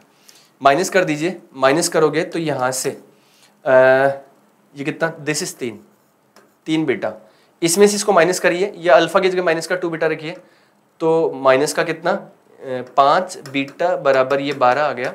यहाँ से बीटा इक्वल टू कितना 12/5 माइनस का आ जाएगा, और अल्फा कितना हो जाएगा, अल्फा विल बी 24/5, क्योंकि अल्फा बराबर माइनस का 2β है। अल्फा प्लस बीटा कितना हो जाएगा, दैट विल बी 12/5। तो इसको सोल्व करके तो 2 पॉइंट कितना 4, ये आंसर आ रहा है। ठीक है, सिंपल सा सवाल है, कॉन्सेप्ट भी सिंपल है, ज़्यादा मुश्किल नहीं है। तो मेरे हिसाब से अगेन ये बहुत ही एक एलिमेंट्री क्वेश्चन है लिमिट का, या यूँ कहो कि लेबनिट्ज मिक्सअप होके। आगे बढ़ते हैं, सवाल नंबर 12 है। सवाल नंबर 12 में ये जो फंक्शनल इक्वेशन है भाई, ये वाला, ये जो इक्वेशन है ये स्टैंडर्ड फंक्शनल इक्वेशन है।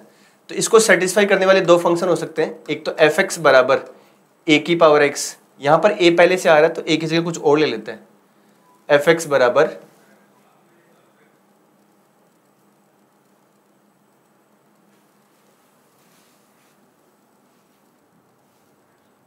f(x) बराबर कुछ और ले लेते हैं, मान लो p⁴x ले लेते हैं।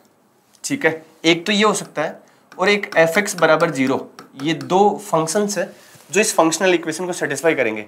बट इसने देर कहा कि f(x) पॉजिटिव है, तो ये वाला पोर्शन तो आउट हो गया, ये बचा।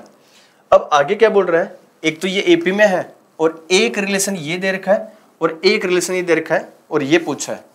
तो देख लेते हैं, एक बार इसी को देख लेते हैं पहले।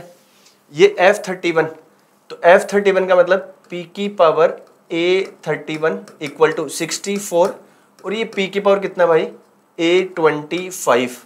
इसको क्या लिख सकते हैं, this can be written as P की पावर A प्लस 30D लिख देते हैं, ठीक है, इक्वल टू 64 और ये P this is A plus 24D।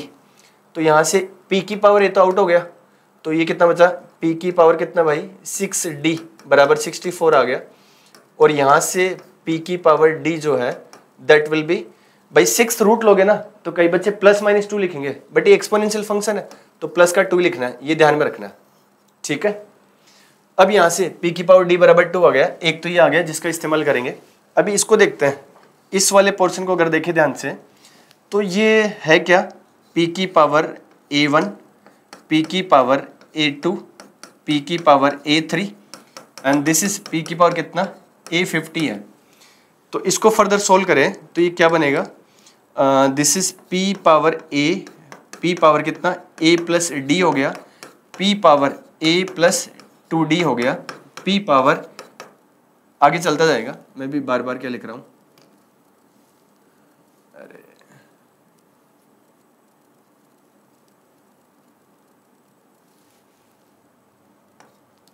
2D और P की पावर A प्लस 49D आ जाएगा। दिस इज इक्वल टू ये राइट वाला पार्ट। इसको एक बार देख लेते हैं सोल्व करके। यहाँ से देखिए P की पावर A तो कॉमन आ गया और क्या बचा, या क्या नाम है GP तो है, तो ये पहला टर्म आ गया और ये आ जाएगा P की पावर A होल पावर 50 लिखेंगे क्योंकि ये कॉमन रेशियो है, माइनस का 1 और अपॉन में कितना P की पावर A माइनस का 1, यही जाएगा, ठीक है। नहीं, कॉमन रेशियो P की पावर D है, दिस इज P की पावर D। यहाँ से कॉमन रेशियो P की पावर D है, फर्स्ट टर्म P की पावर A है। इसको एक बार सोल्व करते हैं, P की पावर D की जगह 2 लिख दो तो ये कितना आ जाएगा, P की पावर A इंटू ये कितना आ गया 2 की पावर 50 माइनस 1 और नीचे 2 माइनस 1 तो वो 1 हो गया बराबर, चलो इसको भी लिख देते हैं 3 इंटू 2 की पावर 25 प्लस का 1। इसमें देखिए फर्दर ये क्या हो जाएगा, P की पावर A और एक टर्म कैंसिल आउट हो जाएगा, 2 की पावर 25 माइनस का इधर नहीं, इधर माइनस का 1 और ये कितना 3 इंटू 3 बचा, तो यहाँ से P की पावर A आ जाएगा। इसका भी अभी यूज़ करते हैं, एक तो ये और एक ये ध्यान में रखना। आगे नेक्स्ट क्या फाइंड करना है, ये वाला पोर्शन कैलकुलेट करना है। तो ये क्या लिखा 30 सिग्मा आई की वैल्यू कहाँ से 6 से लेकर f ऑफ A आई, तो ये सिंपली क्या है P की पावर A 6 कर दिया, P की पावर A 7 और कब तक चलेगा भाई P की पावर A 30, ठीक है। A 6 मतलब P की पावर A प्लस 5D आ गया और ये P की power this is A plus 6D और ये कहाँ तक जाएगा P की पावर A प्लस 49D। भाई समझ में आ रहा है, ठीक है। इसके बाद में इसको सिंप्लीफाई करें तो पहला टर्म तो क्या आ गया P की पावर A प्लस का 5D और यहाँ पे कॉमन रेशियो क्या है P की पावर D ही है, होल पावर कितना, आप देखिए यहाँ पर 6 से 30 तक जा रहा है तो 5 टर्म शुरू के 1 से 5 तक हटा दो तो कितने 25 टर्म बचे, तो ये 25 आ गया माइनस का 1 और बटे में कितना P की पावर D माइनस का 1। इसको फर्दर देखते हैं तो P की पावर A जो है वो कितना हो जाएगा 3 बटे 2 की पावर 25 माइनस 1 इंटू P की पावर 5D है तो P की पावर D की जगह 2 रख दो तो 2 की पावर 5 आ जाएगा और ये कितना आ गया 2 की पावर 25 माइनस 1 और नीचे 2 माइनस 1 तो वो 1 हो जाएगा, 2 माइनस का 1, ये टर्म इससे आउट हो गया, ये टर्म इससे आउट हो गया और ये कितना बचा 3 इंटू भाई 32 तो आंसर कितना आ रहा है 96। यानी अगेन सीक्वेंशियल सीरीज का एक सिंपल सा सवाल था, आप समझ सकते हैं, 2 इक्वेशन दे रखी है, वहाँ से A और D में कुछ कनेक्शन बैठ जाएगा और आगे आप फर्दर उसको लेके जा सकते हैं। तो अगेन मेरी तरफ से भी ये थोड़ा सा बस कैलकुलेशन का है, बाकी कॉन्सेप्चुअली दिस इज वेरी आसान सवाल। आगे बढ़ते हैं, सवाल नंबर 13। सवाल नंबर 13 में इसको थोड़ा सा सोल्व करना पड़ेगा भाई, मतलब कैलकुलेशन थोड़ी सी इसमें ज़्यादा है। तो जैसे पहला वाला पार्ट देखिए, तो पहले वाले पार्ट में dy बाई डी एक्स बराबर क्या लिखा जाएगा, this is sine square x into y है, ये एक साथ है और ये अलग है। इसको फर्दर लिखा तो कितना dy बाई वाई इंटीग्रेट कर दिया तो ये साइन स्क्वायर x को लिख दिया मैंने 1 माइनस का cos 2x और अपन में कितना 2 और ये dx आ गया। इंटीग्रेट किया तो कितना आ जाएगा, दिस इज ln y बराबर 1x बाई 2 और ये माइनस का कितना साइन 2x बाई कितना 4 प्लस का c है। अब ये आ गया, यहाँ पे ये पॉइंट रखते हैं। इस पॉइंट का मतलब क्या है, x की वैल्यू 1 रखने पर y की वैल्यू कितनी आ रही है 5, तो x बराबर 1 रखिए, ये कितना आ जाएगा ln 5 और ये 1 बाई 2 माइनस का साइन 2/4 प्लस का c, तो यहाँ से c कितना आ जाएगा, हो क्या रहा है, यहाँ से c आ जाएगा, c बराबर that will B ln 5 plus का साइन 2/4 माइनस का 1/2।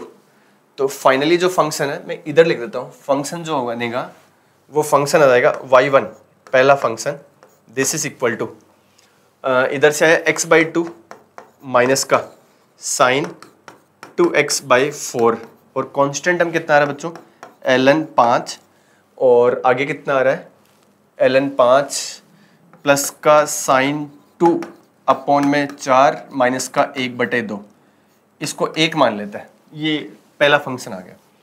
दूसरा फंक्शन जो है उसको इधर ही देख लेते हैं।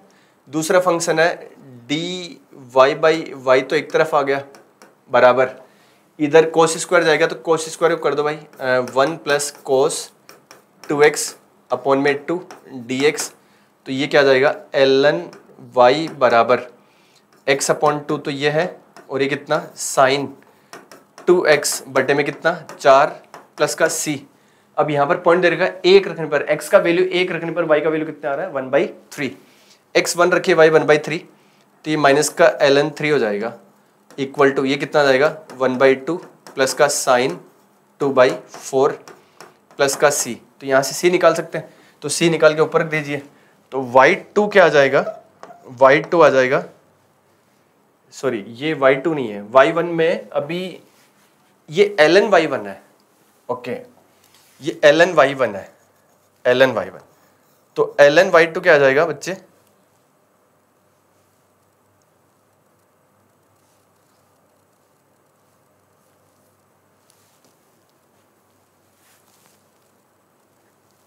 ये ln y1 है, तो ln y2 जो होगा यहाँ से this will be x/2 plus का साइन 2x/2 और ठीक है c निकालेंगे तो कितना आएगा माइनस का ln 3 और माइनस का 1/2 माइनस का साइन 2/4, ये सेकंड आ रहा है, ln y2 निकाल दिया। अब थर्ड फंक्शन निकालते हैं। थर्ड फंक्शन में क्या है, इधर देख लेते हैं, that will B dy/y integration बराबर कितना आ जाएगा 2 माइनस का x स्क्वायर अपॉन में कितना x क्यूब है, ये भी क्यूब है, इंटीग्रेट ऐसे कर दिया, तो यहाँ से तो ln y आ गया और 2/x क्यूब कितना आ जाएगा माइनस का 1/x स्क्वायर और ये कितना माइनस का x प्लस का c आ जाएगा। यहाँ पर ये पॉइंट पुट करते हैं, x बराबर 1 रखने पर y कितना आ रहा है ln this will be 3/5 e और यहाँ 1 रखा तो 1 माइनस का 2 प्लस का c आ गया। तो भैया थर्ड पार्ट ये जो फंक्शन है ये c की वैल्यू यहाँ रख दीजिए, तो ln y3 आ जाएगा, ln y3 बराबर कितना जाएगा, दैट विल बी माइनस का 1/x स्क्वायर माइनस का x और c कितना आया प्लस में 2 और ये ln 3/5 e, ये थर्ड आ गया। अब यहाँ पर देखिए इन तीनों फंक्शंस का प्रोडक्ट है, इन तीनों फंक्शंस का प्रोडक्ट है, इसका मतलब इन तीनों को ऐड कर दीजिए आप, इन तीनों को ऐड करोगे ना तो इधर ऑटोमेटिक क्या जाएगा ln y1 y2 y3 आ जाएगा और ये कितना हो जाएगा, ये दोनों ऐड होकर इससे आउट हो जाएगा, x/2 माइनस x आउट हो गया, ये दोनों टर्म्स आउट हो गए, या ln 5 ये ln का 3, इधर देखिए ln 3 माइनस का ln 5 और -1 आएगा, तो ये टर्म्स और ये माइनस हाफ और ये प्लस का 2 और यहाँ से -1, तो ये सारी कैंसिल आउट हो जाएंगे। बाद में बचेगा क्या, खाली माइनस का 1/x² एक टर्म। यहाँ से y1 y2 और y3 that will B e power minus का 1/x² बचा। आगे क्या है, प्लस का 2x है और नीचे e की पावर 3x है। तो फर्दर सवाल कितना आ गया, क्या हुआ, लिमिट x अप्रोचेस 0 प्लस है, this is e power minus का 1/x² प्लस का 2x आ गया और नीचे e की power 3x into sine x है। अब e की पावर 3x ये तो 1 की तरफ मूव कर जाएगा, तो इसको पुट कर दीजिए। इसको डायरेक्टली आप किससे रिप्लेस कर सकते हैं, x से। इसको फर्दर क्या लिखा, लिमिट x अप्रोचेस 0 और 0 प्लस, और इसको नीचे भेजा तो कितना हो जाएगा 1/x इंटू ई की पावर 1/x², और ये प्लस में 2 आ जाएगा। तो अब यहाँ पर देखिए इसकी वजह से ये कहाँ जा रहा है, इन्फिनिटी, तो e की पावर इन्फिनिटी क्या हो जाएगा, इन्फिनिटी इंटू इन्फिनिटी, ये तो इन्फिनिटी और अपॉन में है तो ये 0 हो गया, ओवरऑल ये 0 की तरफ। तो फाइनल कितना आ गया आंसर, 2। तो अगेन एक मतलब थोड़ा सा आपको कैलकुलेशन भी इतनी ज़्यादा मुश्किल नहीं थी, बट ऐसे लगा कि 3 डिफरेंशियल इक्वेशंस है, ठीक है। तो अगेन दिस इज ए आसान सवाल। आगे बढ़ते हैं, आगे सवाल number 14, matrix match. Matrix match जो है ये स्टैटिस्टिक आ रखा है, ये लास्ट ईयर से स्टैटिस्टिक को है ना इसमें ऐड किया है जे एडवांस में। उससे पहले मेंस में इसका सवाल आता था, लास्ट ईयर से एडवांस में भी एक सवाल इसका आने लग गया। अब देखते हैं इस सवाल में क्या है। सवाल में फ्रीक्वेंसी टेबल दे रखी है, टोटल फ्रीक्वेंसी कितना 19 है, तो 19 है तो इन सबका सम करोगे, सबका सम करोगे तो f1 प्लस f2, इसके अलावा कितना जा रहा है 5 6 7 8 9 9 और 3 12 12 और 19, तो ये कितना आया 7। तो एक इक्वेशन तो ये आ गई। दूसरी इक्वेशन क्या दे रखी है, इक्वेशन क्या, दूसरी जो बात दे रखी है, मीडियन जो है ना इसका 6 है। मीडियन मतलब आपको मिडिल जो नंबर है, अगर सारे ऑब्जर्वेशंस को इंक्रीजिंग ऑर्डर में लिख दो तो जो मिडिल नंबर आएगा दैट विल बी मीडियन। और टोटल जो है नंबर इसके 19 है, तो 19 है तो मिडिल नंबर कौन सा आएगा 10वां, यानी 10th नंबर जो है वो 6 आना चाहिए अगर सारे ऑब्जर्वेशंस को असेंडिंग ऑर्डर में लिखे तो इधर देख लेते हैं एक बार। जैसे ये xi ले लिया, यहाँ पे ये फ्रीक्वेंसी ले लिया, यहाँ पर कितना है ये 4 5 और ये 6 लिख दिया, 6 के बाद में कितना 8 9 और ये 11 और ये 12, 4 कितने बार आ रहा है बच्चे 5 बार आ रहा है 4, और 5 आ रहा है f1 टाइम्स, 6 आ रहा है 1 बार, और 8 आ रहा है f2 टाइम्स, 9 आ रहा है 2 बार, ठीक है, और 11 आ रहा है 3 बार, 12 आ रहा है 1 बार, ठीक है। अब यहाँ पर आप ध्यान से देखिए, ये जैसे 5 ये है, 5 में ये f1 में ऐड करूँ तो 5 प्लस f1 इधर लिख देते हैं, 5 प्लस जो f1 है, सिंपल सी बात है वो 10 से छोटा होना चाहिए, समझ में आ रहा है। टोटल ऑब्जर्वेशन 19 है, उन 19 ऑब्जर्वेशंस को आप जब असेंडिंग ऑर्डर में लिखोगे तो मिडिल नंबर जो होगा, जो कि 10th ऑब्जर्वेशन है, वो 6 होना चाहिए, यानी 10वें नंबर पे 6 आना चाहिए। तो इसका मतलब क्या है, इससे 6 से पहले की जो फ्रीक्वेंसी है वो 10 से कम होनी चाहिए, और 6 के बाद की या इसके बाद में, यहाँ से इसके बाद में जैसे इसको ऐड करोगे, यानी 5 प्लस f1 प्लस का 1, ये 10 या 10 से ज़्यादा होना चाहिए, समझ में आ रहा है भाई। 6 जो है ऑब्वियसली एक ही बार आ रहा है तो ये 10वें नंबर पे ही आएगा। तो ऐसे भी कर सकते हैं, ये 9 होगा ये 10वें नंबर पे आ जाएगा डायरेक्ट ही। बाकी इसको सोल्व भी कर सकते हैं। f1 जो है वो 5 से छोटा है, और यहाँ पर f1 क्या है भाई 4 या 4 से बड़ा है, तो f1 कितना आ गया 4 आ गया। f1 अगर 4 है तो f2 कितना आ जाएगा 3। ये समझ में आया क्या मैंने क्या किया, मतलब 6 जो है वो मीडियन है, 6 10वें नंबर पे आ रहा है, तो 6 से पहले की सारी फ्रीक्वेंसीज को आप ऐड करोगे ना तो 10 से कम होनी चाहिए, ठीक है। तो वो ये लिख दिया। अब 6 की फ्रीक्वेंसी एक ही है, तो सिंपल सी बात है 6 की फ्रीक्वेंसी एक ही है और उससे पहले की फ्रीक्वेंसी 10 से कम है टोटल फ्रीक्वेंसी, और 6 जो है 10वें नंबर पे आ रहा है, तो आप डायरेक्ट इसको 5 प्लस f1 को 9 के बराबर भी कर सकते हैं इनइक्वलिटी लगाने के बजाय, और इनइक्वलिटी से भी कर सकते हैं, तो वो रेस्ट्रिक्शंस लग के ये वैल्यूज आ गई। अब आगे देखते हैं आगे क्या बोल रहा है। इसमें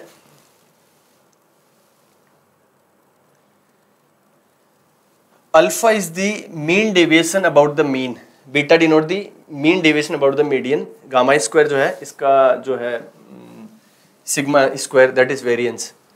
तो एक बार मीन डेविएशन निकाल लेते हैं, तो मीन भी निकालना पड़ेगा। तो यहाँ पर मैं इसको आउट कर रहा हूँ, ये जो पोर्शन है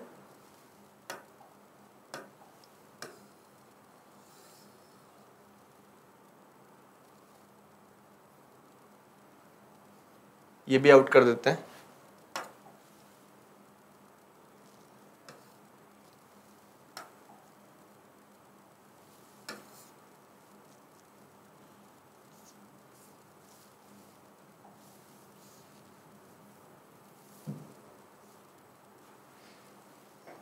ठीक है, ये फ्रीक्वेंसी कितनी आ गई, F1 था तो F1 4 आ गया, और ये कितना आ गया, 3 आ गया।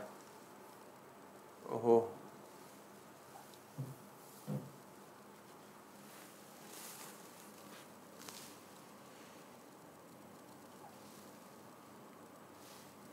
अब ठीक है।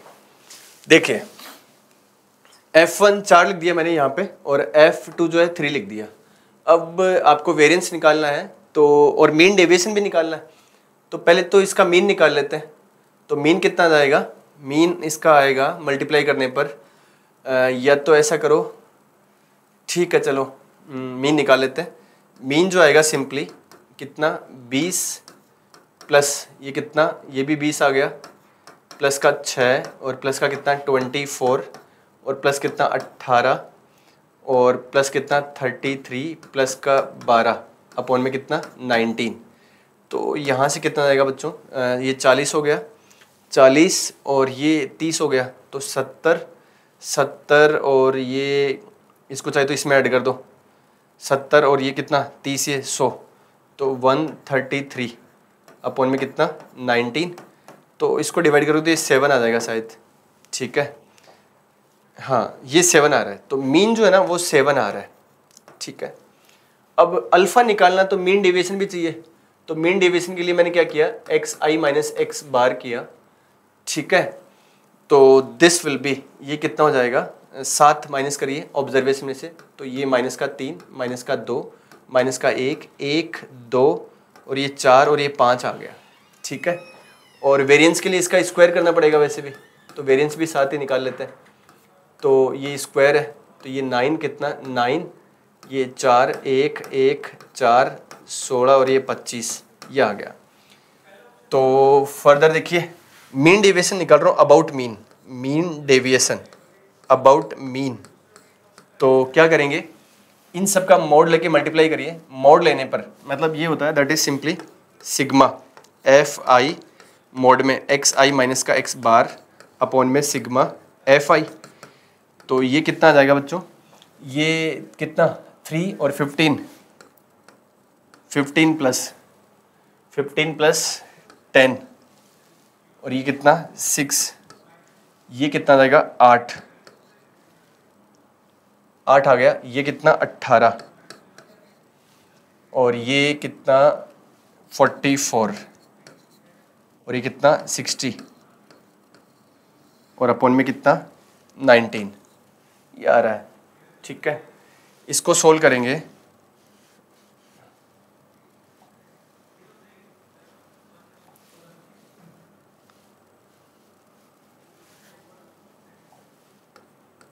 देखिए इसको सोल्व करेंगे तो कितना आ जाएगा, ये एक बार वापस देख लेते हैं सही लिखा कि नहीं लिखा।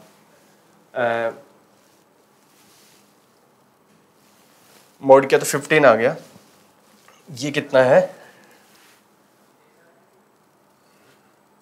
फ्रीक्वेंसी से मल्टीप्लाई करना है, ये मोड इनटू दिस, ये 15 आ गया, ये 8 आएगा, तो ये आउट हो जाएगा यार, ये आउट हो जाएगा, ये कितना है 8 है, और फिर इसका मोड किया इससे मल्टीप्लाई किया तो ये 1 ही आएगा। लगता है हमने डेटा को मल्टीप्लाई कर दिया फ्रीक्वेंसी के बजाय।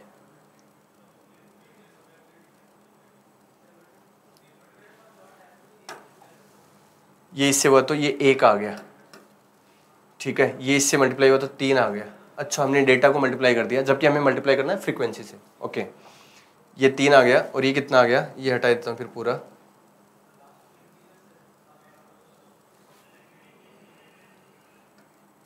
प्लस, फिर प्लस, ये 15, 8, 1, 3, 4 और ये कितना 12 और ये कितना 5।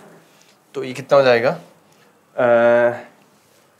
ये 4, ये 12, 12 ये 12 और 12 24, 24 4 28, 28 5 33, 33 और 15 कितना हो गया 48, 48 हो गया। तो इसको क्या लिख सकते हैं, दिस विल बी 48/19।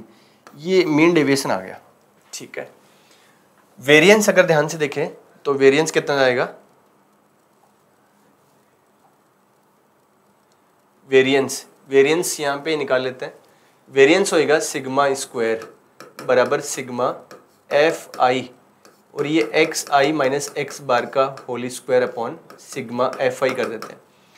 तो दिस वेरिएंस बराबर, यानी सिंपली इसको मल्टीप्लाई करिए फ्रीक्वेंसी से, कितना 45 प्लस ये कितना 16 प्लस ये कितना 1 × 1 तो ये 1 आ गया, और ये प्लस कितना हो जाएगा 1 × 3 दिस इज़ 3, और ये हो गया, ये हो गया, ये हो गया, ये हो गया, ये इधर ये चारों हो गए, 4 × 2 तो 8 आ रहा है।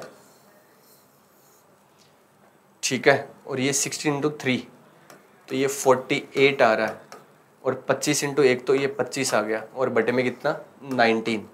तो यहाँ से वेरिएंस बराबर कितना हो जाएगा,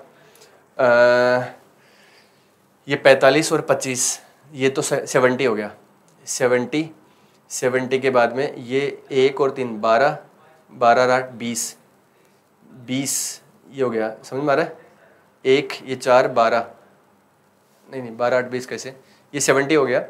70 के बाद में अच्छा ये 4 हो गया, ये 8 12 12 और ये कितना 70 और 7 ये कितना 60 130 146 अपॉन 19। वापस से देख लो, 45 और 25 कितना 70, और 1 और 3 4 और ये 8 12 12 और ये 60 70 60 130 और 146 आ गया। ठीक है, तो ये वेरिएंस आ गया। अब हम मीन के अबाउट भी वेरिएंस निकाल सकते हैं, लेकिन आप एक बार थोड़ा सा ऑप्शंस को देखेंगे ना ध्यान से, तो ऑप्शंस में देखिए यहाँ पे ये 4 था 28, ये 4 रखा यहाँ पे, और यहाँ पे कितना 3 रखा, तो 28 प्लस कितना 27 55 आ गया। तो ये तो पी ऑप्शन आ गया, पी ऑप्शन 5 ये आउट हो गया। ठीक है, इसके बाद में क्या किया 19 ये 48 आ जाएगा, तो ये कितना आ गया क्यू आ गया, तो क्यू ऑप्शन ये मतलब थर्ड, क्यू में थर्ड, तो ये वाला भी क्या हो गया आउट हो गया। वेरिएंस कितना आ रहा है 146 ये, तो यानी एस में 1 आ रहा है, तो इन दोनों में से एस में 1 तो ये भी आउट हो गया, ये बच्चा। यानी मीन वाला आपको मीडियन का जो मीन डेविएशन है मीडियन के अबाउट वो कैलकुलेट करने की ज़रूरत ही नहीं है, बाकी कैलकुलेट किया जा सकता है। कैलकुलेट कैसे, simply mean deviation about median, तो मीडियन आपका 6 दे रखा था, तो वहाँ पे क्या करेंगे जो ऑब्जर्वेशंस है, यहाँ पे जो ऑब्जर्वेशंस है इनमें से 6 माइनस कर दीजिए, सब में से 6 माइनस करोगे तो मैं ये पोर्शन हटा रहा हूँ,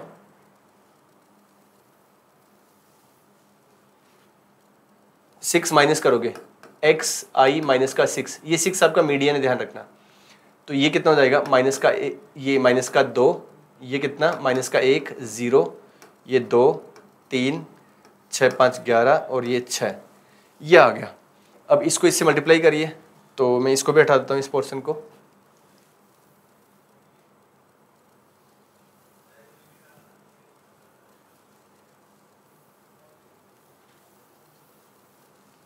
ठीक है। यहाँ पे क्या करते हैं, this will be F I into x I minus का 6 मॉड के साथ, तो ये कितना हो जाएगा, दिस विल बी 10 और ये कितना 4, ये 0 हो गया, ये 6 हो गया, 6 हो गया 15 और ये 6 हो गया, सबको ऐड करो तो कितना आ रहा है, तो mean deviation about median that will B, ये कितना आ रहा है अपॉन में तो 19 आएगा ही आएगा, तो ये कितना हो गया 14 20 और ये 6 26 और ये कितना 26 और 21 47, तो ऑप्शन के हिसाब से क्या जाएगा, ये जो बीटा है, बीटा आपका आ रहा है 47/19, तो 47/19 19 से मल्टीप्लाई किया तो ये आ गया, दैट इज़ आर। तो ऑप्शन सी में सेकंड आ रहा है, इसमें ये बिल्कुल आ रहा है आर में सेकंड। तो ये एलिमेंट्री सवाल था, बस थोड़ी सी डेटा की हैंडलिंग जो है ना वो प्रॉपर होनी चाहिए आपकी, ठीक है। साफ सुथरी कैलकुलेशंस करनी है, आपको ये ध्यान में रखना है। आगे बढ़ते हैं, नेक्स्ट क्वेश्चन। इस क्वेश्चन में देखिए ये ग्रेटेस्ट इंटीजर फंक्शन बोल रखा है और ये बोल रहा है कि ये 1 से 2 में कॉन्टिन्यूस है। अब आप एक चीज़ देखिए ध्यान से, अगर 1 पे जो वैल्यू आ रही है, 1 पे जो वैल्यू आ रही है, मान लो सपोज करो थोड़ी देर के लिए ऐसे मान लेते हैं कि f1 जो है, अरे भाई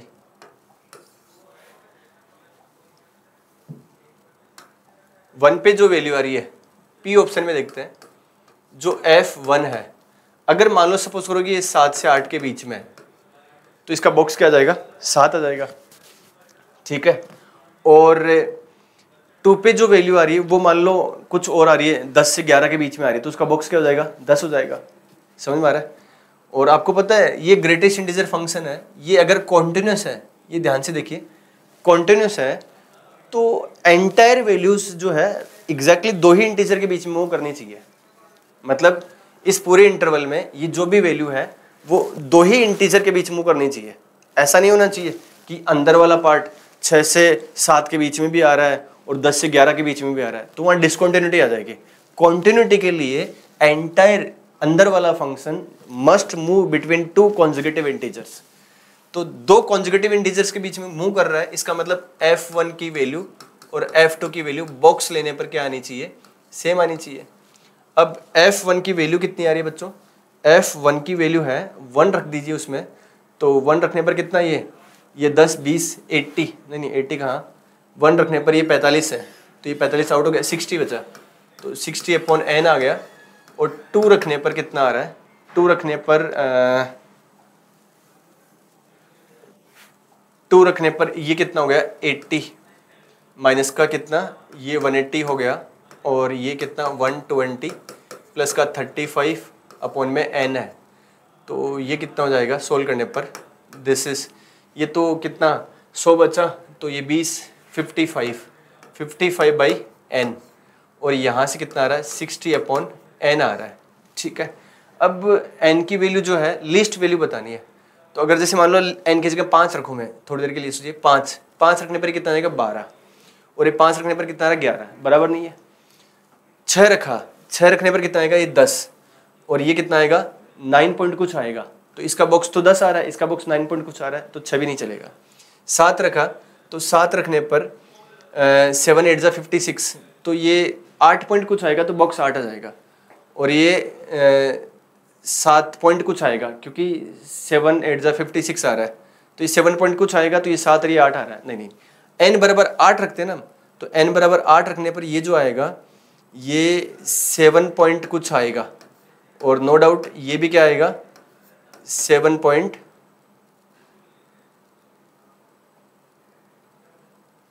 8 रखने पर 56, 8 2 7 56, ठीक है।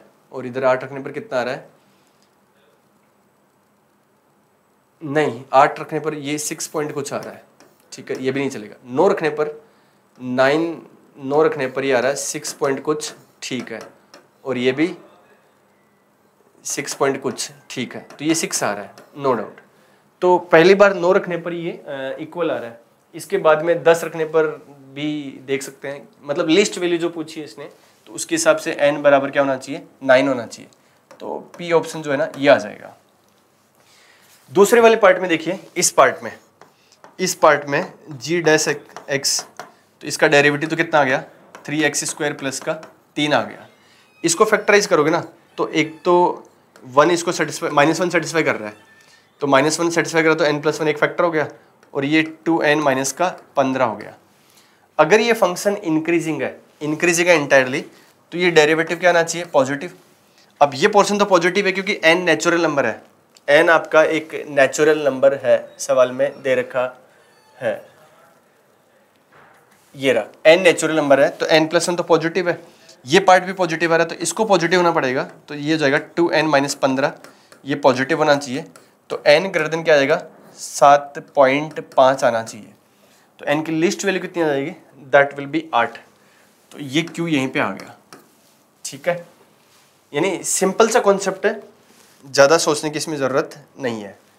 आगे ऑप्शंस में अगर देखें तो p में 2 आ रहा है, तो p में 2 आ रहा है ना, p में हाँ 2 आ रहा है, तो 2 आ रहा है तो ये वाला आउट हो गया और ये वाला आउट हो गया, और q में 1 आ रहा है तो ये भी आउट हो गया, तो बस ये बचा, बाकी देखने की ज़रूरत नहीं है। बट फिर भी देख लेते हैं, एक बार कैलकुलेट कर लेते हैं, ठीक है। ऐसे आ गया, बाकी ऑप्शंस करने की ज़रूरत नहीं है। अब इसको देखते हैं, इसका ग्राफ ये बोल रहा है कि x बराबर 3 पे मिनिमम वैल्यू आनी चाहिए। आप एक चीज़ देखिए, इसमें hx बराबर ऐसा लिखा जा सकता है x माइनस 3 की power n into x plus 3 की पावर n इंटू ये एक्स स्क्वायर प्लस का 2x प्लस का 3 है। आप देखिए ये पोर्शन हमेशा पॉजिटिव आएगा, ये कभी भी जीरो के बराबर नहीं होगा, always positive, greater than zero आ रहा है, ये पोर्शन डी नेगेटिव है, या परफेक्ट स्क्वायर बना के देख सकते हैं। ये दो फैक्टर बचे, अगर इसका ग्राफ बनाए तो ये एक्स एक्सिस को 3 और -3 पे कट करेगा। अगर n ऑड है, अगर n ऑड है, अगर n ऑड है तो ये 3 माइनस का और ये 3, यहाँ पे जो ग्राफ है ना वो ऐसा कुछ आएगा, ऐसे हॉरिजॉन्टल होकर फिर इधर जाएगा, और इधर ये हॉरिजॉन्टल होकर फिर इधर जाएगा। तो ये जो आएगा ये पॉइंट ऑफ इन्फ्लेक्शन बनेगा, यहाँ पे मिनिमम बनेगा ही नहीं अगर ऑड है तो इसका मतलब क्या है, n को इवन होना चाहिए।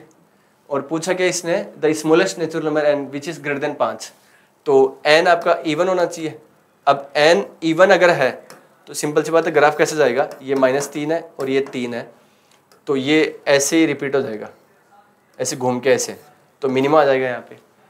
तो ये तो ग्राफिकल हल्का सा, आपको पता है कि किसी इसकी पावर अगर इवन होती है तो एक्स एक्सिस पे वो हॉरिजॉन्टल अगर सेम साइड में वापस चला जाता है, और अगर पावर ऑड है, रिपीटेड रूट है, तो एक्स एक्सिस पे वो हॉरिजॉन्टल होकर दूसरी तरफ चला जाता है, तो वो पॉइंट ऑफ इन्फ्लेक्शन बनता है। अगर कोई root odd number of times repeated है तो उस रूट पे पॉइंट ऑफ इन्फ्लेक्शन बनेगा, ये ध्यान रखिए।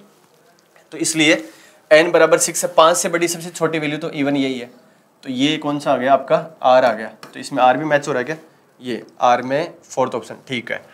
अब अगला पार्ट देखते हैं। अगले पार्ट में number of non differentiable values बतानी है, तो ये क्या हो जाएगा भाई, अगले पार्ट बोल रहा है नंबर ऑफ एक्स नॉट, ये ठीक है, is non differentiable at x not, ठीक है। इसको देखिए एक बार एक्सपेंड करके लिखिए, एक्सपेंड करके लिखोगे तो ये आएगा साइन, ये फंक्शन मान लेते हैं एफ एक्स जो भी लिखा हुआ है, साइन मोड में x माइनस 0 ये आ रहा है, फिर साइन मोड में x माइनस 1 आ रहा है, फिर साइन मोड में x माइनस 2 आ रहा है, फिर साइन मोड में कितना आ रहा है, x माइनस 3 आ रहा है, और साइन मोड में x माइनस का कितना आ रहा है, 4। ये दूसरा पोर्शन भी लिखते हैं, पर एक चीज़ ध्यान रखिए बच्चे, कोस में मोड लगाने का कोई मतलब ही नहीं है। मतलब कोस मोड थीटा लिखो, चाहे कोस में मोड में थीटा लिखो, एक ही बात है, क्योंकि कोस खुद पॉजिटिव का काम करता है। कोस माइनस थीटा और कोस थीटा बराबर ही होता है, तो कोस के अंदर अगर मोड लगाओगे ना तो कोई फर्क नहीं पड़ता, उसको वापस से लिख सकते हैं। कोस खुद मोड का काम करता है, तो इसमें तो मोड लगाने की जरूरत नहीं है, इसको हटा दो। तो ये तो सिंपली सिग्मा कोस कितना x माइनस के प्लस का 1/2 ऐसे लिख दो। अब आप देखिए वो 5 ट्रिग्नोमेट्रिक फंक्शंस का एडिशन है, वो तो एवरीवेयर कॉन्टिन्यूस है, ठीक है, डिफरेंशिएबल भी है, और इधर ये 5 पोर्शंस है। तो आपको एक रूल पता है कि non differentiable plus minus differentiable, ये नॉन डिफरेंशिएबल होता है, ठीक है। अब एक चीज देखिए, x बराबर 0 पे अंदर मोड x आ रहा है, तो ये वाला पोर्शन जो है ना वो नॉन डिफरेंशिएबल है। x बराबर 0 पे नॉन डिफरेंशिएबल है, x बराबर 0 पे आपको ये मोड हटाकर माइनस लगा दो तो ये नॉर्मल ट्रिग्नोमेट्रिक फंक्शन बन गया। ये भी नॉर्मल ट्रिग्नोमेट्री, ये मोड हटा सकते हैं, इसको सिंपली क्या लिख सकते हैं, 2 माइनस एक्स, इसको 3 माइनस एक्स कर दो, उसको 4 माइनस एक्स कर दो मोड हटाकर। तो x बराबर 0, वापस से देखिए x बराबर 0 पे अंदर ये मोड x आ रहा है, तो ये नॉन डिफरेंशिएबल है। x बराबर 0 पे नॉर्मली क्या है, x साइन और 1 माइनस एक्स लिख सकते हो, इसको साइन 2 माइनस एक्स, तो ये बाकी से मोड ऑटोमेटिक हट गया और उसके साथ क्लब होकर एक डिफरेंशिएबल फंक्शन बन गया। और ये एक पोर्शन है जो नॉन डिफरेंशिएबल x बराबर 0 पे, तो नॉन डिफरेंशिएबल प्लस बाकी वाला डिफरेंशिएबल, तो ओवरऑल क्या हो गया, नॉन डिफरेंशिएबल। तो 0 पे नॉन डिफरेंशिएबल है। ऐसे ही 1 पे अगर x 1 के आसपास है तो भाई इनको तो लिख दो 2 - x, 3 - x और 4 - x, और इसको लिख दो x लिख दो सिंपली। तो ये तीनों फंक्शंस और एक ही फंक्शन, ये 0 पे 1 पे डिफरेंशिएबल है, वो एवरीवेयर डिफरेंशिएबल है, केवल एक पोर्शन है जो नॉन डिफरेंशिएबल है। तो नॉन डिफरेंशिएबल प्लस डिफरेंशिएबल, मतलब ये मैं ये बोल रहा हूँ कि non differentiable plus minus non differentiable को आप नॉन डिफरेंशिएबल नहीं बोल सकते, ये हो भी सकता है नहीं भी हो सकता, लेकिन ये ट्रू होगा। तो मैं ये कह रहा हूं कि जो टर्म नॉन डिफरेंशिएबल है उसके अलावा बाकी सारे टर्म्स क्या आ रहे हैं, डिफरेंशिएबल आ रहे हैं। जैसे x बराबर 3 है, x बराबर 3 पे ये डेफिनेशन ही तो शार्प टर्म लेगी, तो ये x बराबर 3 पे नॉन डिफरेंशिएबल, बाकी x बराबर 3 पे इसको तो 4 - 3x लिख सकते हैं। तो 4 - x वो तो एक नॉर्मल फंक्शन है, ट्रिग्नोमेट्रिक फंक्शन, ठीक है। इसको x - 2 लिख दो, इसको x - 1 और इसको x, तो ये सब भी क्या है, डिफरेंशिएबल है। तो आप देखोगे एक बार में एक ही टर्म नॉन डिफरेंशिएबल आ रहा है, बाकी सारे टर्म डिफरेंशिएबल आ रहा है, मतलब ये फॉर्मेट बन रहा है। और ऐसा 5 बार हो रहा है, तो ये 5 पॉइंट पे नॉन डिफरेंशिएबल फंक्शन, तो यानी इसमें x नॉट की 5 वैल्यूज है, x नॉट की 5 वैल्यूज है। तो देख लेते हैं 5 कहां पर है, ऑप्शन थर्ड, और इसमें आ रहा है थर्ड ऑप्शन ही आ रहा है S में, तो ये ठीक है, बी ऑप्शन। बट एग्जाम के अंदर आपको R और S ऑप्शंस करने की जरूरत ही नहीं थी, पहले 2 ऑप्शन से सवाल खत्म हो रहा था, ठीक है। 16th क्वेश्चन में देखते हैं, लास्ट क्वेश्चन, अगेन एक वेक्टर का सवाल आ गया। इस क्वेश्चन में ध्यान से देखिए, क्वेश्चन में क्या है, एक रिलेशन ये दे रखा है, एक ये दे रखा है, ठीक है, और W जो दे रखा है वो ये दे रखा है W। तो इस रिलेशन के हिसाब से देखिए, देखते एक चीज तो ये समझ में आनी चाहिए कि भाई जो W वेक्टर है वो U और V दोनों के परपेंडिकुलर है, और यहाँ से U जो है वो V और W के परपेंडिकुलर है, तो ये आपस में सारे म्यूचुअली परपेंडिकुलर है। तो एक तो इसका वैल्यू निकालना है सबसे पहले, तो इसके लिए तो क्या कर दो आप, किसी को भी U से क्रॉस कर दीजिए। तो जैसे मैं इसको V से क्रॉस कर देता हूँ, V cross U cross V, और ये कितना आ गया, V क्रॉस W आ गया। यहाँ पर इसको लिखोगे तो V डॉट V, और ये U वेक्टर आ गया माइनस का V डॉट U, और ये क्या आ गया भाई, U वेक्टर आ गया, ठीक है, ये V वेक्टर आ गया, और ये कितना आ गया, दिस इज U वेक्टर। ये V डॉट U तो 0 हो गया क्योंकि यहाँ से म्यूचुअली परपेंडिकुलर है, और इस केस में ये V के मैग्नीट्यूड का स्क्वायर और U वेक्टर आ गया, और यहाँ से ये U वेक्टर आ गया, ठीक है। दोनों तरफ मैग्नीट्यूड ले लीजिए, तो V वेक्टर का ये स्क्वायर और ये U का मैग्नीट्यूड बराबर U का मैग्नीट्यूड, ठीक है। इसको एक बार 1 दे दीजिए। अब देखिए दूसरा, आप किसी का भी एक का मैग्नीट्यूड ले लीजिए। यहाँ पे मान लो जैसे मैंने ये ले लिया, इसी पहले वाले का मैग्नीट्यूड लिया, तो ये सिंपली क्या आ जाएगा, ऐसे आ जाएगा, और साइन 90 आएगा क्योंकि म्यूचुअली परपेंडिकुलर है। ये W का मैग्नीट्यूड आ गया, तो ये तो आपका कितना यहाँ पे ये कितना है, √6 आ रहा है, ये 1 हो गया, और ये आ गया आपका ये, और ये वाला पोर्शन आ गया। अब एक चीज़ देखिए साफ साफ, ये √6 है तो इनमें से दोनों के दोनों क्या होंगे, नॉन जीरो होंगे।